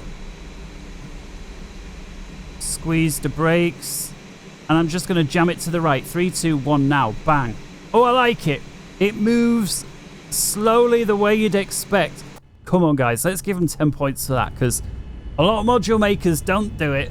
And this module's been so terrible so far that at least they got Summit right. Speaking of getting Summit right, are we on the... Yeah, here we go. So we're on Delta, so we need to be all the way at the end. So I see no reason to drag this out by going to the speed limit. God only knows. What on earth is up with the flaps? I've asked for position 10. We see 10 set there. But look at the indicator. It's all the way as though they're full. Let's just have a little look. Well, they're definitely not flaps full. They are at position 10. So the indicator is... let's go to position 5. Okay, that flap indicator is, like many other things with this aircraft, useless. And again, for an aircraft that came out years ago, it's not like, oh, this is just an early access beta version and it only came out last week. What do you expect? It came out years ago. An xPlane 12 has been out for I don't know how long. There's just no excuse. There just isn't, man. I'm sorry, Magknight. In my humble opinion, your module is a bag of shite.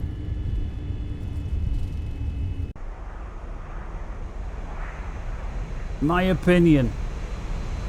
Oh, APU is still running, so let's shut that off. APU gen off, and off. Off. Oh hell, why did that? You watch Magknight leave me a comment. Yeah, well, you're not even keeping it on the taxiway. What do you expect? Yeah, okay. Anybody that leaves a comment like that just because they don't like what I've got to say about the plane, you realize what you're doing, right? Right, let's put the squeeze to brake. I'll tell you what, the way that the plane feels to taxi is better than average, I gotta say.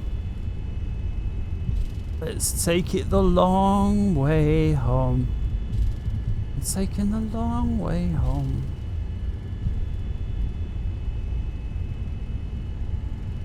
Not so sure you'd want to take the long way in a Dreamliner because you're going to whack this lamppost.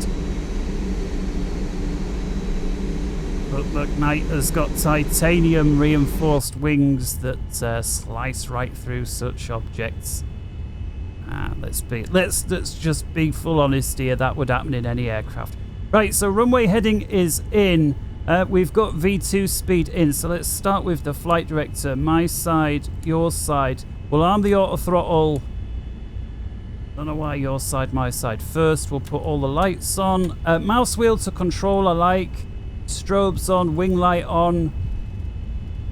Ring the dinger. Come down here before I forget. Put the transponder on Tara.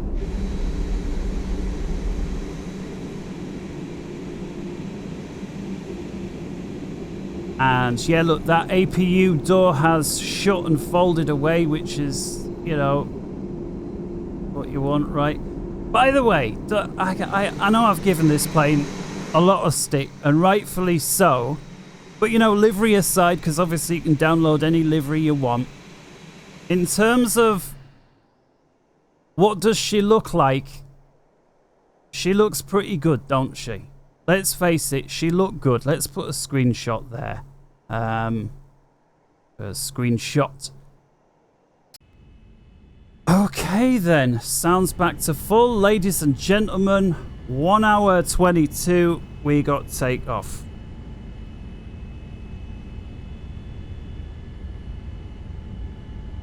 And so, usually if you don't activate in autopilot mode, it defaults to heading mode. Let's see if that's the case. So I'm going to wind them up.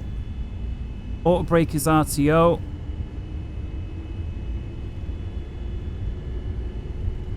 Wing anti-ice, why is that on? We set it automatic. Toga button.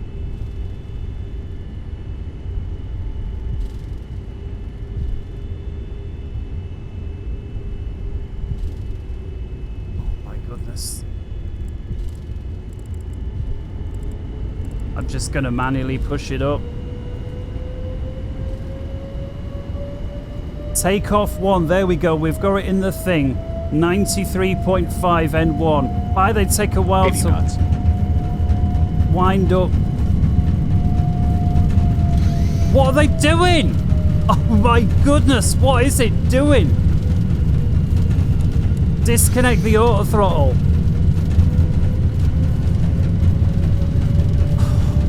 V1. Yeah, no shit. Oh my goodness. Rotate.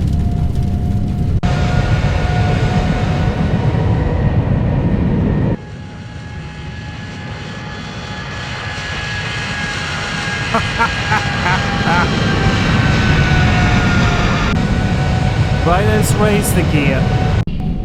Yeah, I realised, right, with that engine bother, the first thing I should have done, let's bring the power back out of the yellow. The first thing I should have done was abort right there when the auto throttle malfunctioned. I have no idea why all of a sudden it decided to wind the engine back, but it did. Let's get the autopilot on. Let's get the auto throttle and let's speed up. Let's hook up LNAV. Let's hook VNAV. Auto throttle, auto brake rather, disarms automatically. Let's go flaps 5. Flaps 1. Flaps up. Oh my goodness, what is with this barber pole? Notice here that the autopilot, all activated, is not preventing the barber pole. Bank limit set to automatic, and it looks like it's not going more than a couple of... What on earth is going on? Overspeed, no shit. Really? Why is the barber pole? The flaps are up. Look, 0 flaps up. 0. The indicator says they're full. There we see the flaps are in.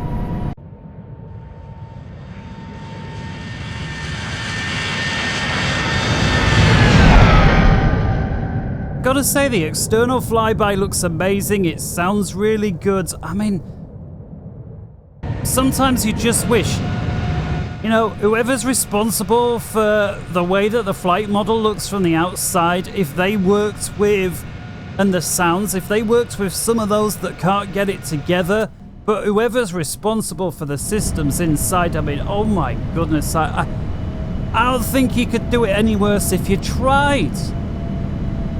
Right, here we go. We're up to 8,000. Oh. Idle to full power. Barber pole. What on earth is... Do you know, it's... I just feel like I want to end the stream here because it's that bad. It's so bad. This is... I know sometimes I take the mick out of Flight Sim 2020 aircraft. This is worse. This is worse than anything I think I've flown just about on Flight Sim 2020. So, you know...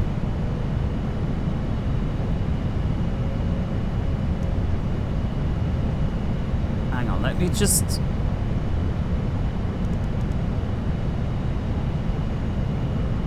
Right, auto...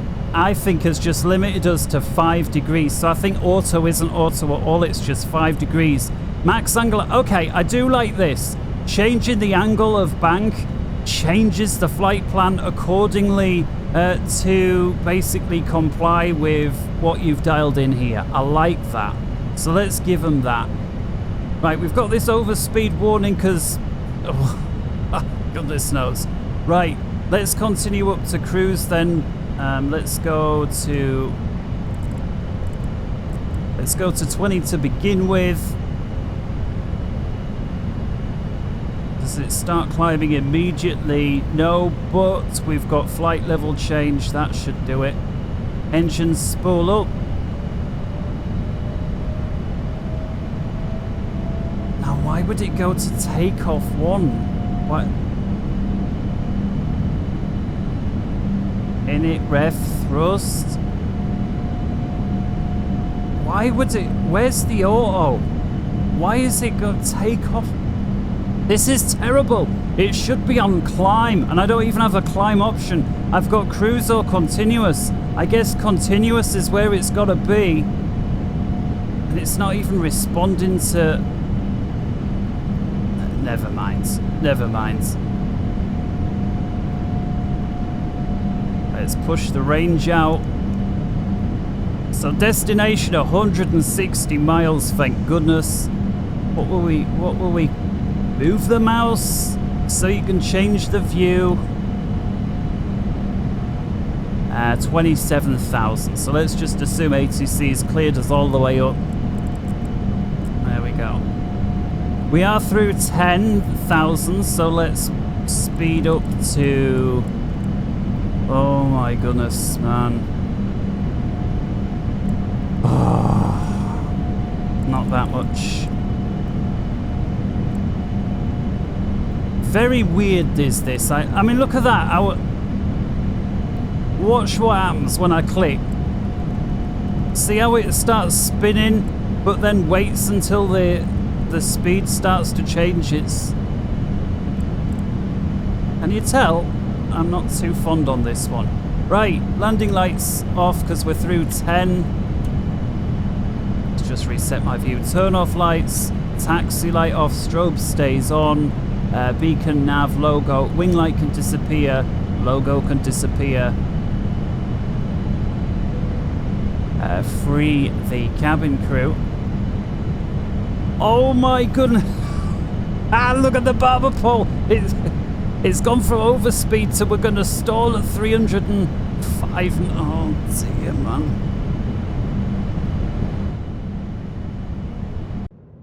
When I said that reviewing this aircraft was going to be a bit of a joke, I didn't realise it would be this bad because I don't think I would have reviewed it. It just feels like I'm being silly, and I have to say, were the developers of this aircraft just having a right good laugh? And it's not even that. I think it's something like $40 or so. It's, you know, it's not an expensive one in terms of like how the toll is, or certainly the flight factor, but it's not cheap either, is it? $40.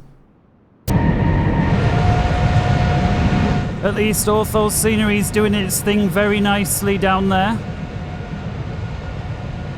Almost like Flight Sim 2020 graphics. And again with the, I just wish in Flight Sim 2020 you could use the camera like this. Like, it's so easy for me to just put the camera where I want.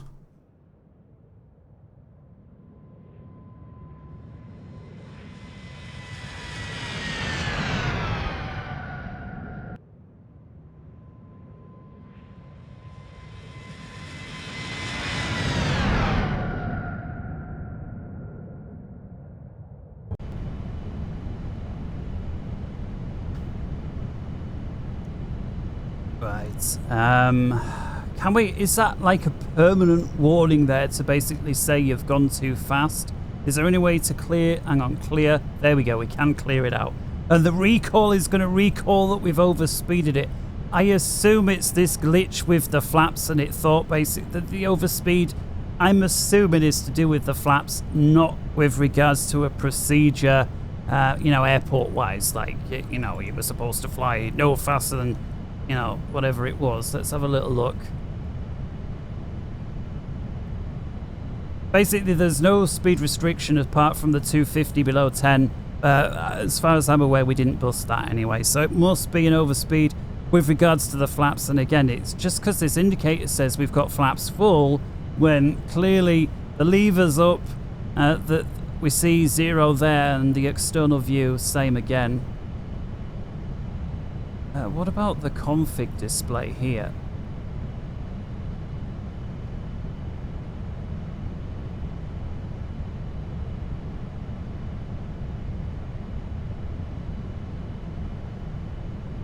Right flaperon, right aileron.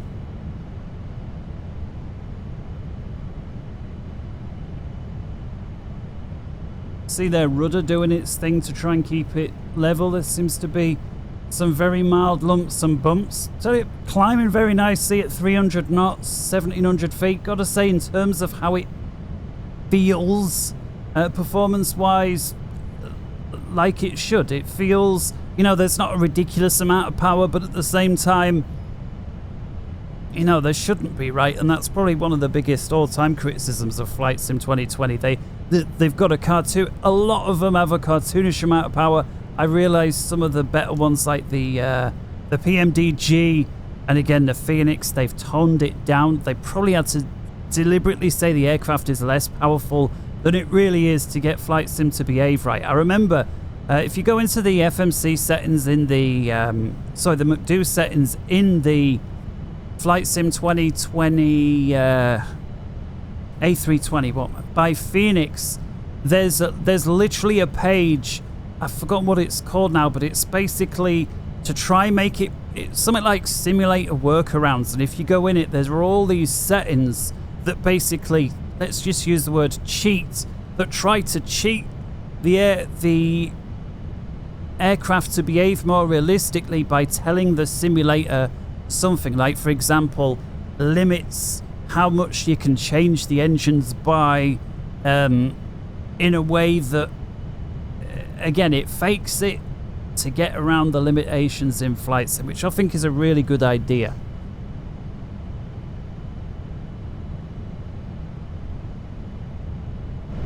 Right, well, we're well above 18 and we are pretty stable, so signs to auto. Right, one of the things we wanted to do while we was in cruise was check some of these things out, and one of them was the fuel dump, so let's try that. So I guess pull on fuel to remain, so I guess you dial this fuel page, total fuel 39. So if I dial this to the left, does that change anything? Dial it to the right. Okay, let's press the arm button. There we go. To remain is now lit up 39.7. So let's wind that down. It still says 39. Now 39.6. Winding it. Winding it, winding it, winding it. It's not changing it. Goodness me. So just like almost anything else doesn't work. What if I pull it on and I change it now?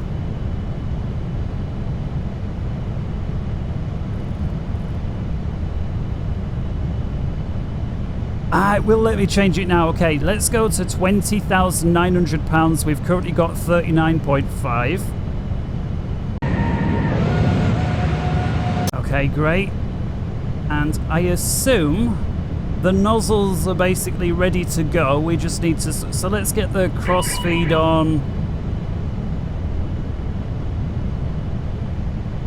Why is the crossfeed valve not opening? We've just opened it. Whether it's right to or not, the fact is we've opened it. So why is it...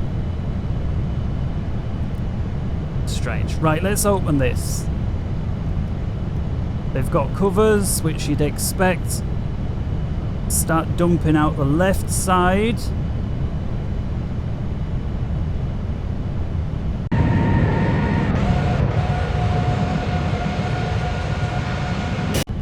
No animation of fuel. We've got fuel jettison nozzle left. That's showing. And we've got £100 left. That should get more though. Come on, we're dumping fuel. You should have used more than £100 already. Alright, let's open them both. It doesn't seem to be...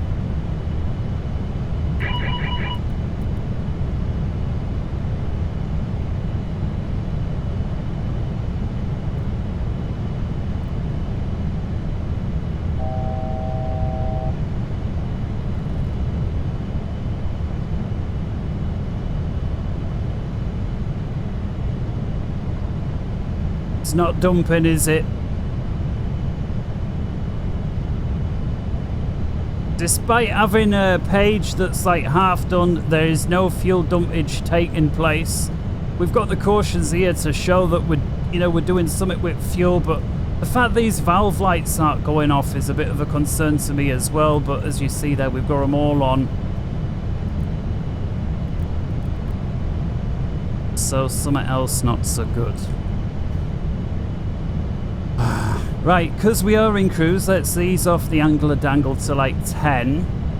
And look at that, it's making the turn earlier now because it's got to round off these turns. I'm a big fan of that. Like, come on.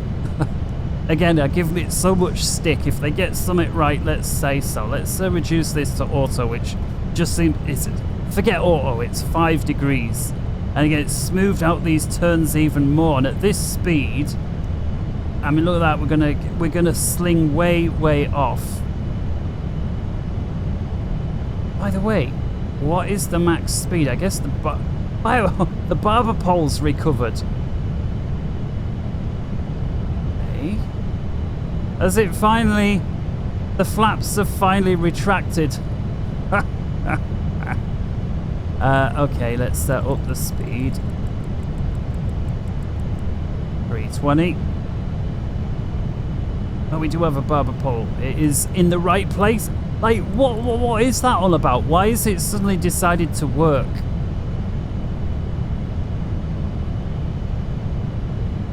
I realised I didn't go standard, but it was so close. We're talking a couple of feet.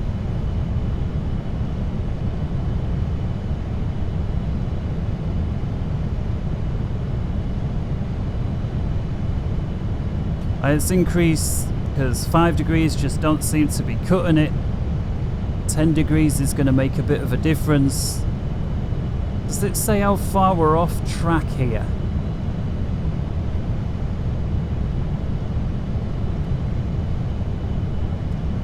Weather, terrain, let's have a look. Do we got any terrain? Could just be that we're far too high over relatively flat terrain, so it's not going to paint anything. Oh, yeah, we do have some, and again, so there's the minimum and the maximum, which is, again, flat as a pancake, really. Flight path vector, that seems to be working. It appears we've got a negative angle of attack here. So if the front of the aircraft is pointing there, look at that, a couple of degrees below the horizon, this little line here being 5. Look at where the bird, obviously the bird's on the horizon because we're straight and level. This is a negative.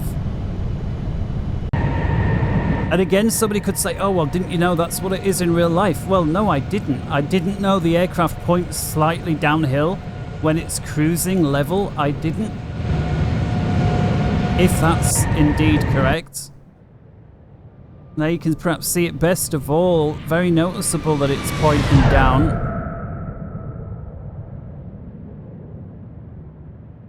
Oh, until of course the vapes get in the way. And again, we are really pushing it a bit here. I tell you what, it's struggling to get up to 340. Look where the engines are.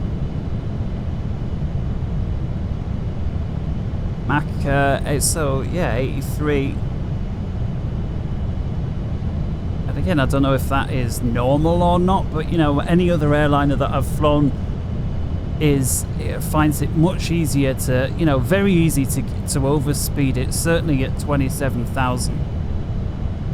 And it looks like it has caught up with itself. So let's look at the approach now, because this is going to go really quite quick. So once again, Stansted. Oh god, the mouse in the screen's stolen my ability to type on Aviators. So arrivals first, and what was it? It was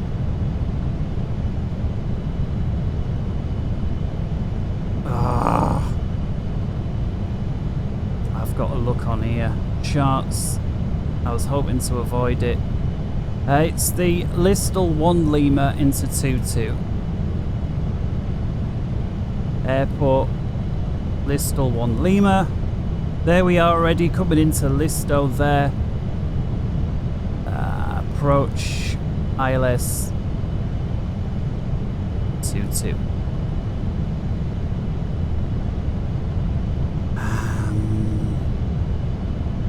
Is that it? Drops us off at Laurel.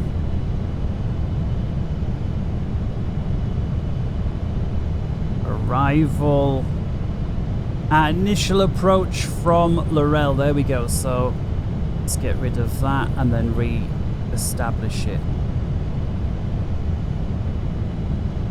22, and then the airport page, and then hopefully we can get this right. Okay, so we've got our initial approach here. For the arrival, 20,000 at Rugby. That feeds us all the way to Laurel, so let's just look at that. So we'll follow it proper all the way along to Laurel there. Then from Laurel, 6,000 through Barkway up to this point here, 3,000. Then we start the turn inwards towards the airfield here. ILS 1050, that puts us on the ILS approach here, 222 degrees, And the runway is 10,003 feet long. Don't forget the 3 feet. It's an entire meter.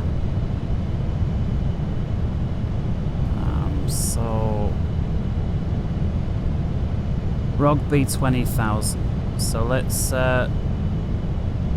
just so that we don't start from a bad place. 20,000. Alt hold mode is in, which I like. So let's vertical speed. Can we change this to flight path angle? Oh, this is very Airbusy, isn't it? Flight path angle. Let's give it a 2 degree down. And I don't know why we're so far off. Let's increase to 15 degrees. I mean, look at this. We're way off. And we are still in LNAV. So no idea what's going on here, but let's... Again, I've got to get into use of clicking the speed here rather than using the mouse wheel because it's so finicky. We've got an auto brake caution coming in here. Auto brake as in... There we go. Fair enough.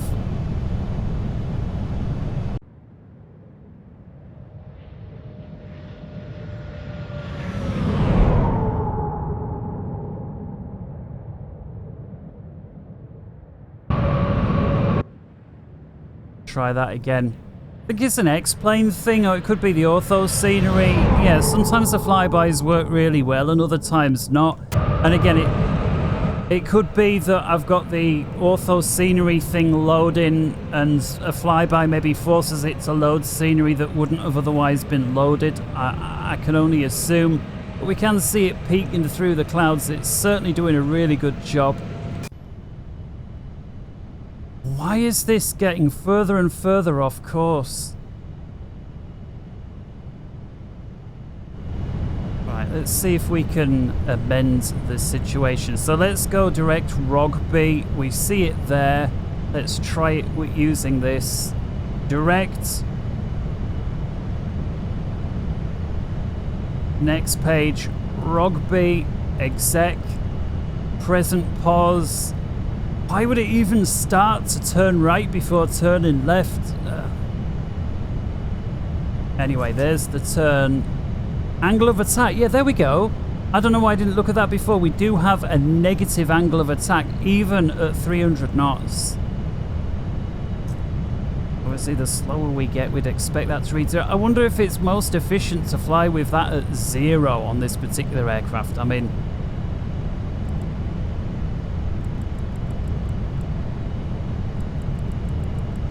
Let's go 280 knots.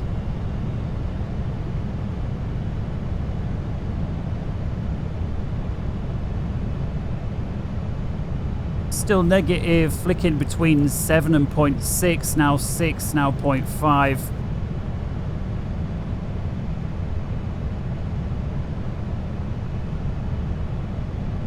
And we've got the arc here, so we can see we are going to be there. Let's switch over to vertical speed and go to 1,000 feet a minute.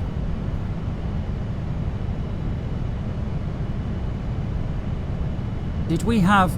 Yeah, there's Manchester tuned. We tuned that at the beginning manually, so that's working. Do they tune automatically? Is there a...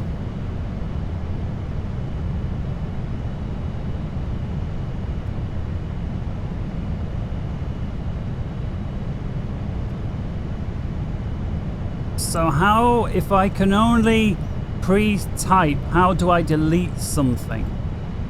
Or can't I? Or do I put the word delete in? There we go. Oh, there is a look for auto. Great. So delete there as well. And just by chance it's auto-tuned Manchester, I guess. We'll just detune one of the ADFs, see if it's the set. It just doesn't put anything in. Okay. ILS. Let's go ahead, because I'm not convinced it's going to preload it. 1050, and it was 222.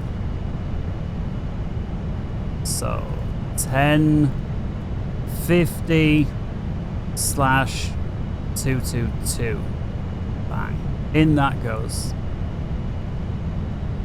Anything else we can dial in over here? Parkway. 1625. Let's type this one in. 1625. My side. Course-wise, I guess 067's the more important one. We'll see if we see that. Menu, let's have a little look on here. Weather. STA. Yeah, so here we see the beacons overlaid. And VOR left and right, they're on by default.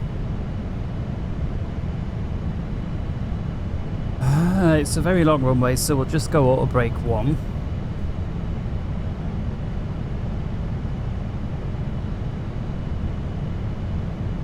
And here's Rugby, 20,000.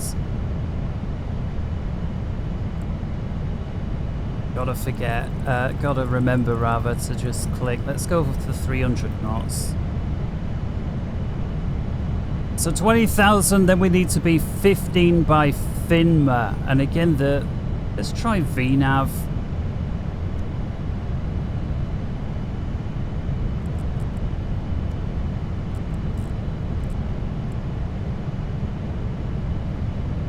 Flight level change and then VNAV. Is it gonna do it? Power going back. LNAV, VNAV is activated. Alt hold at 15. And there it goes. So in theory, it should try and get as efficiently as possible to FINMA. It wouldn't dive down and then drive. It would time it to cross. Oh my goodness, we get a sink rate caution. Look at what the VNAV is. No need, it's not like it's got to catch up with anything. Think rate. Think rate. Yeah. Think rate. Think rate. Do you know why other people don't really stream with this aircraft? Have you ever wondered why that is? I mean, it's such a shame because to look at the model, certainly the cockpit, I really like it. The fluff is alright, the chairs look pretty good. Again, it's not 3D stuck off like in Flight Sim, but it's a decent cockpit, right? The textures, the lighting, the shadows, the switches, you know, the screens especially, you know, if you ignore it stealing the focus when the mouse gets there, but the reflection together with the dust is probably the best I've seen in terms of getting it not ridiculous, but it's there.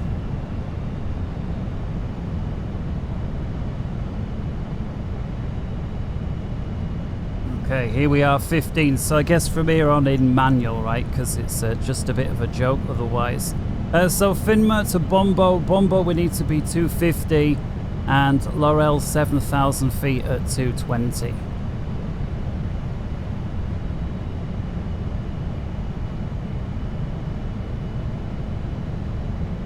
Yeah, so let's do it manually. I mean, it's never a bad thing to sort of try and practice that, is it? So let's get the signs back on. Guess they should have been on anyway. Logo light, wing light, and the turn-offs.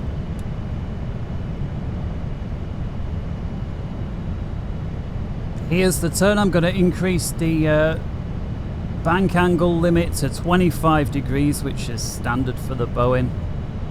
And look at that, it cancels the turn because it realizes I don't need to turn as early then because I've got a sharper turn available now.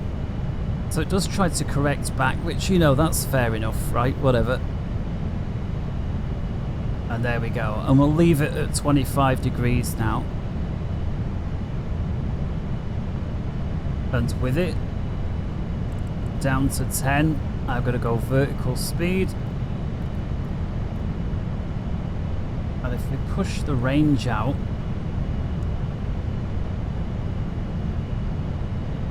a bit more, because I want to be there before Bombo, because I want to slow down at Bombo, because then from there to Laurel, What have we got? We've got 17 miles to... Okay, so we don't need to be at 10,000 at Bombo. Again, I'm thinking to get from 10 to 7, that's going to be roughly 10 miles. We've got 17, plus losing the 30 knots is going to be another 3. So call it about 13 miles. We've got 17 to do it, so we can be 11,000 at Bombo.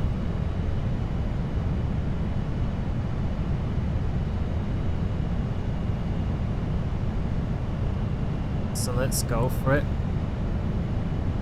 Reduce the VS a little bit.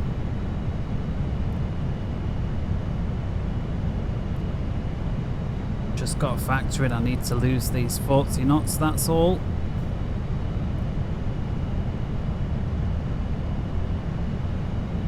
Okay, so landing data then, airport.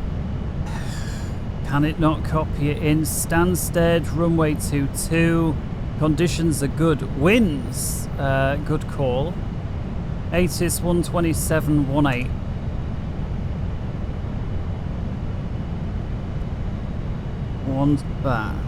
Clear.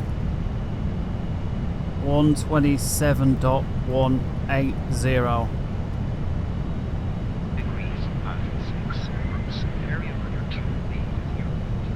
You can change the volume 10 points for that. It does seem to be an xPlane limitation that the radio is far too quiet once you're cruising.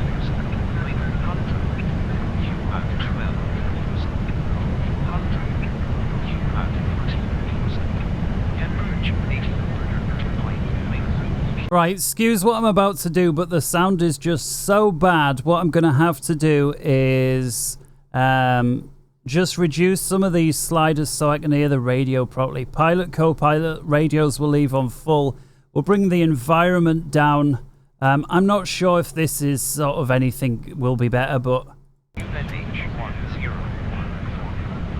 on initial contact you have.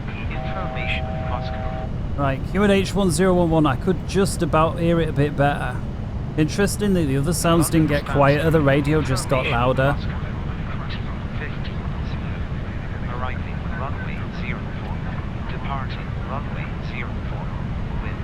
Wind 01. degrees at 6. Variable 2802340. There is no 01. I got the right frequency, 127.18. 127.18. In any case, let's carry on regardless. Minimum's 200 or 548 on the Barrow. Radio. London Stansted. Information Moscow. Here in Stansted. Arriving runway 04. Departing runway 04. Wind 31. Sounds like 01 and 01. Variable 2802340. Visibility more than 10. Anyway, we've got the pressure. 1011. ILS is tuned. VOR. Was there anything else? I think just Barkway. Speeds anyway. Winds. I don't know. I'm just gonna put a little bit 200 at 2 just to help us. Temperatures I forgot, but 15 is going to be close enough. 1013. What did we say?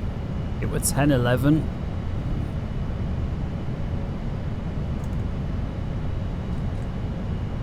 Flaps 30, anti-ice off, full reversers. Let's just go for... yeah, whatever. Spoilers automatic, auto brakes 1. I wonder if it got that from my setting or it just defaults to auto brake 1. And landing weight 3022 currently. Let's go for delete 301. 3012. Let's just assume we're going to lose on £1,000. Run the numbers. And so there we go. Approach 131, landing speed 126.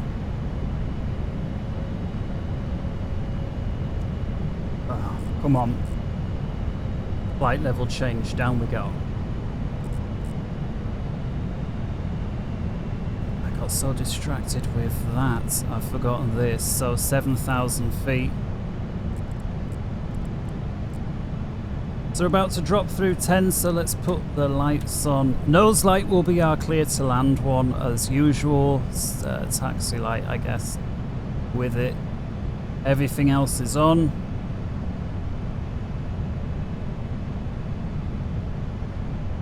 We'll zoom in a little bit more. So here's this little hold, and I'm just thinking, that's it. Okay, so the hold, then we want to wind up at 7,000 feet. Okay, great. But then from the hold to Laurel, it's onto Barkway, which is kind of interesting because that Barkway is our point. So I guess this hold is not... This hold is procedure, but clearly the ATC, because you're passing Barkway, could probably just carry routing you on. You see, after you've done the procedure, you're down to 6,000. So you're coming in at 7,000, and then when you've done it, you're at 6. So there's the separation. Let's just go straight in. No need to delay this. So down to 6. And let's just go direct. I'm just gonna hit Laurel there just to go to Barkway like that, rather than it get confused over which Barkway we mean, because it was in twice. And with it, we'll decelerate now. I think it was 220. But now the rest of this approach is looking very tidy. So Barkway, we can continue down to 3,000.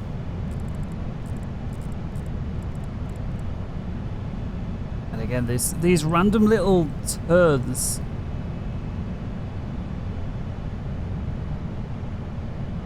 And 3,000 feet we need to be when we're 10 miles away. And then turn onto the approach for 2.5. So 3,000 and then 2.5. The height is in here to remind us, 3,000. And there's the 2.5. So it is in there, even though it's just not really following it along. Let's go flaps 1. And actually the indicator working for once. I don't know why it's decided to start working.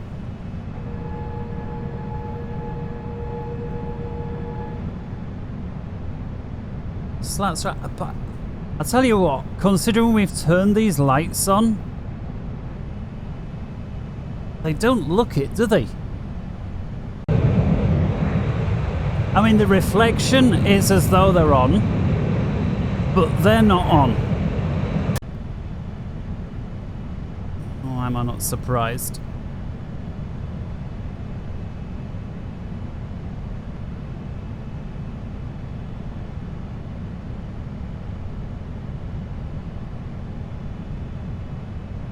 Do you know, I think the wing anti-ice is on, even though I don't want it, so I'm going to turn it off. And it's still showing green. Just because it's giving me a very high idle thrust. Wing anti-ice is off, but anyway, whatever. Turn it back on to get rid of the caution, but it's really preventing me from slowing down as quick as I would like.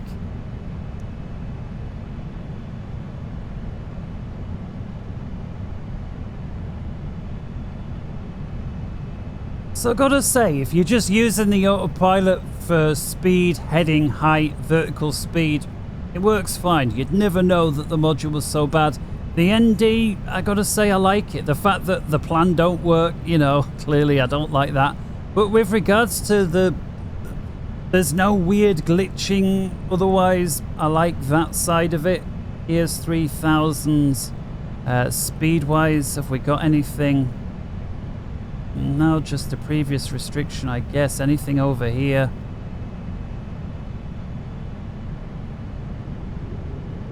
Max 185 for the ILS.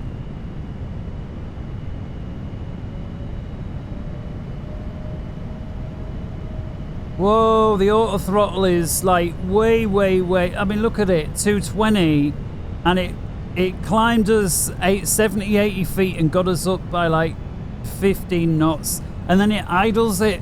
And so this is how I would describe like a kid driving. It's like, it's too slow, right? Chop the power to 0. Oh, we're too slow, right?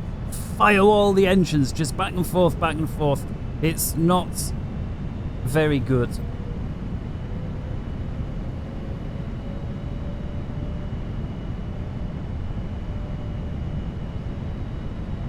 In any case, here's the turn. Again, limited to 25 degrees.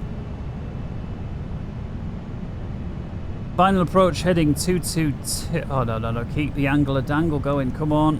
I just accidentally changed that. Let's go. Let's just put it. That's what I'm talking about.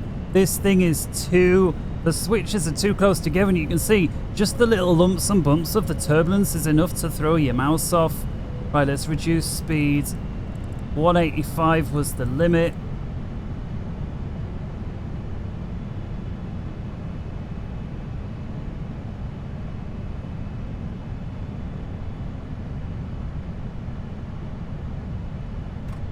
Flaps 5. AOA now is in the positive. Let's see actually, if we go flaps 10, it does affect our angle of attack. Look. We're back level, like almost in the negative because we put flaps 10. Right, let's descend down to 2.5. Vertical speed, down you go.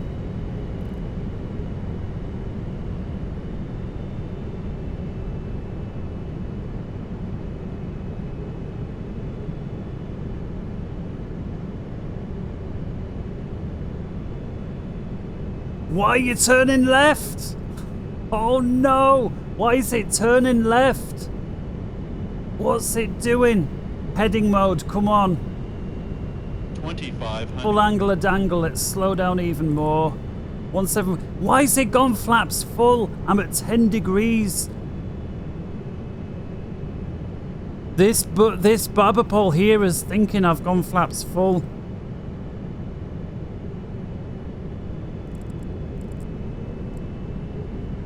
Where's the approach? Approach. Wait, we do have... Oh, this is... The glide slope's coming up, but we've not got the localizer. Right, we're going to have to...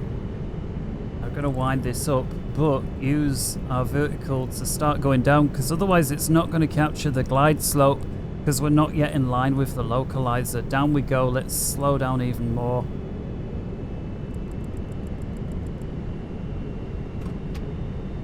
Auntie Ellen must be coming soon then if you'll come sat with me. I'd say my cat comes and sits on my lap about 5 to 10 minutes before my girlfriend pitches up, so I know she's coming. Because you've got magic inside you, ain't you, darling? You know when she's gonna come. Too low, here. There we go, 222. So localizer, we're above the glide slope, so let's... Too low, here. Gear down flaps 17. I almost said 20, but... Speed brake armed, I assume. Here. And localizer glide slope has been captured. And missed approach was 3,000.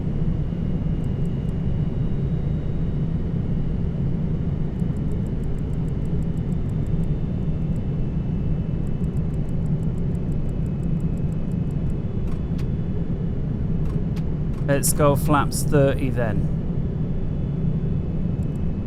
And what was our approach? 31. Right, gonna disconnect. Hang on, just before I do, yeah, you're cleared to land, so nose light, taxi light on. Let's disconnect. Oh, there we go then. Auto throttle as well, come on. There we go, my plane.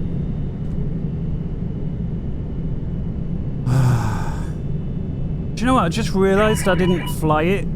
We've just been autopilot pretty much all the way. Feels like a big plane. Look how far I'm having to steer. Oh my goodness. Look how far I'm having to steer to get the plane to respond. and how slow the engines to respond as well. Like you can see where I'm requesting them and how long it takes them to spool.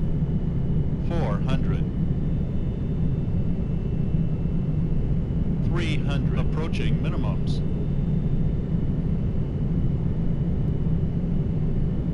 Yeah, I think this is off. I'm needing way too much control input just to get the bare minimum. Minimums. I mean,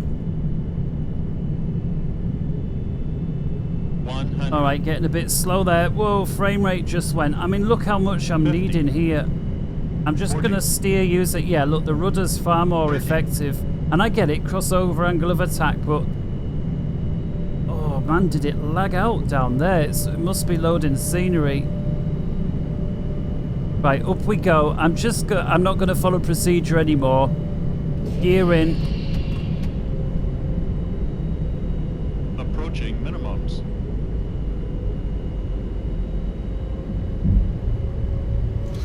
Bank angle. What was 400. that noise? That.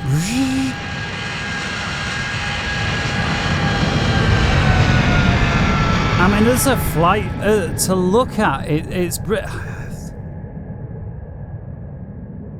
putting the right boot in, and that will get it steering. Bank angle. Bank angle. Bank angle. Bank angle. Bank angle. Bank angle. Gear.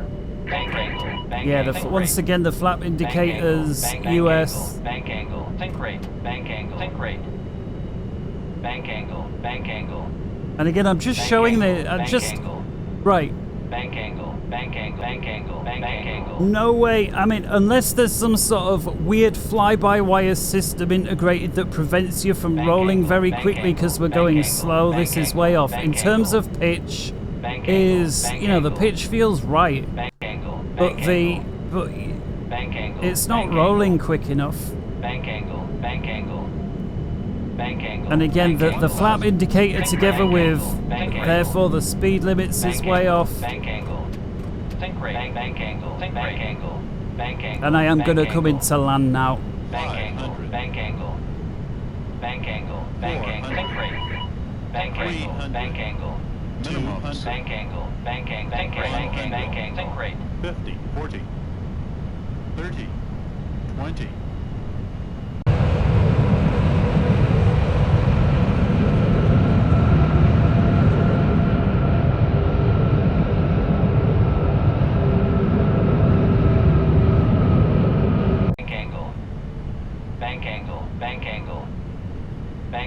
Like, if I'm just to move the controls like by a normal amount, look how slow the roll rate is. I mean, look at that. Even at 45 degrees, we're doing at 200 knots just over, and look at it. We're talking like a degree, maybe 2 degrees of bank per second, which is just horrific.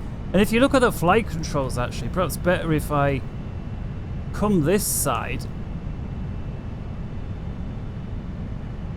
I just want to move a little further so you can see exactly what I'm doing with the stick. So yeah, elevators are working fine, I like it, but I mean, look how far the boards and the elevators are going up, and how little response. I mean, that's all the way over, and you can see the flight controls are fully deflected.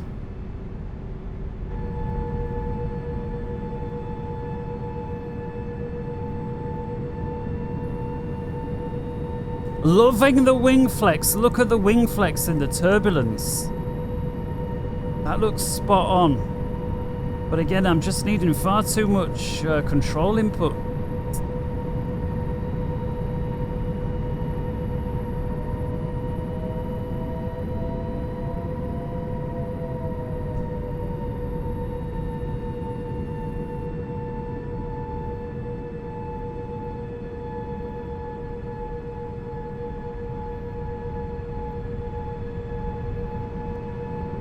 All right, let's land it then.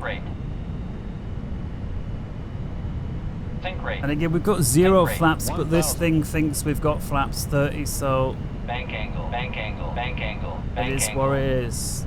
Bank angle, bank angle, bank angle, bank angle, bank angle, bank angle, bank angle, bank angle, Bank angle, bank angle, bank angle, bank angle.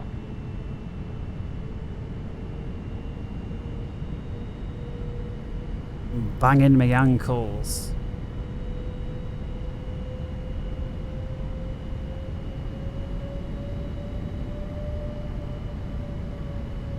Alright, let's and the flap indicator randomly working again. So let's go ahead, arm the speed brakes.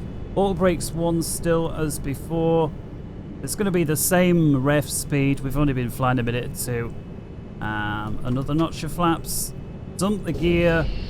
And once again, the flap indicators just... it thinks I've set full flaps when I haven't. That's what I think. But let's just go full flaps now. Flaps.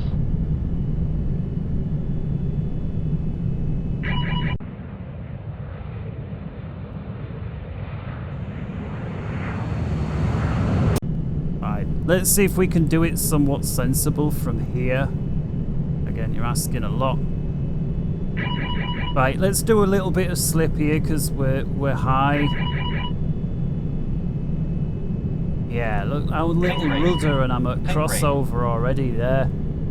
Look, full steering and 1,000. that much rudder is more powerful than my ailerons. Which, by the way, crossover angle attack is a real thing. I just think this aircraft has got it way off. It's coming in far too much.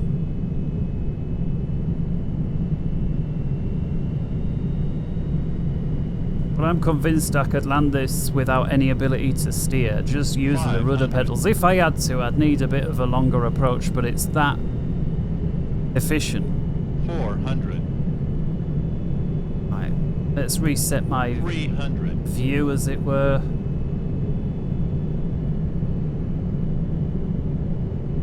Minimum 200. Minimums continue.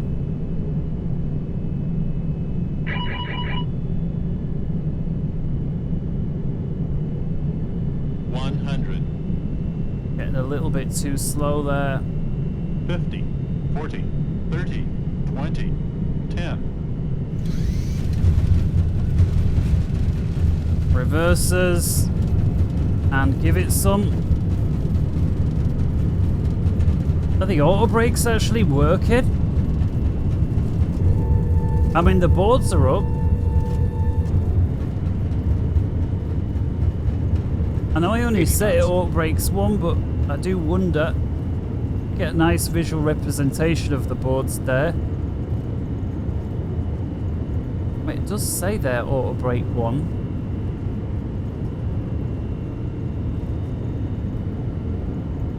I know one way. Gear.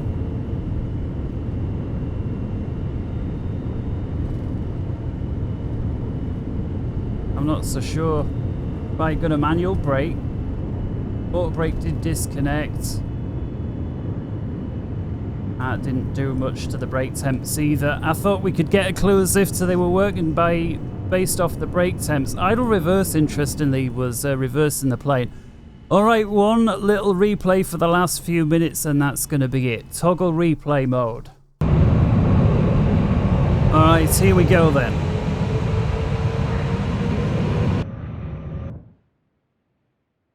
Right, let's get a runway view first off. So the camera fixed to the end of the runway.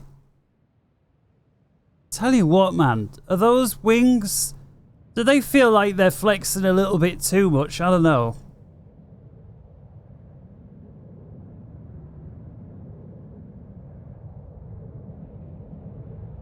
I realise it weren't the world's most stable approach in the world, but again, when it takes half an hour for the engines to do what you ask, it's very easy for the speed to run off, and I guess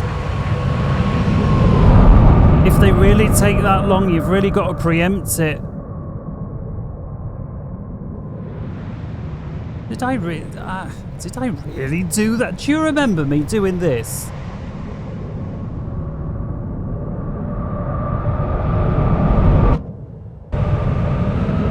Did I really do that? Slow, right, normal speed.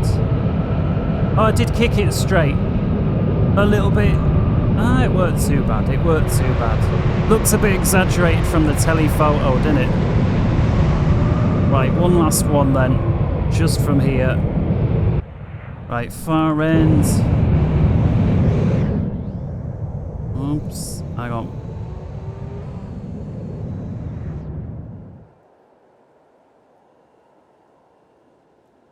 Pause, let's zoom in. Play.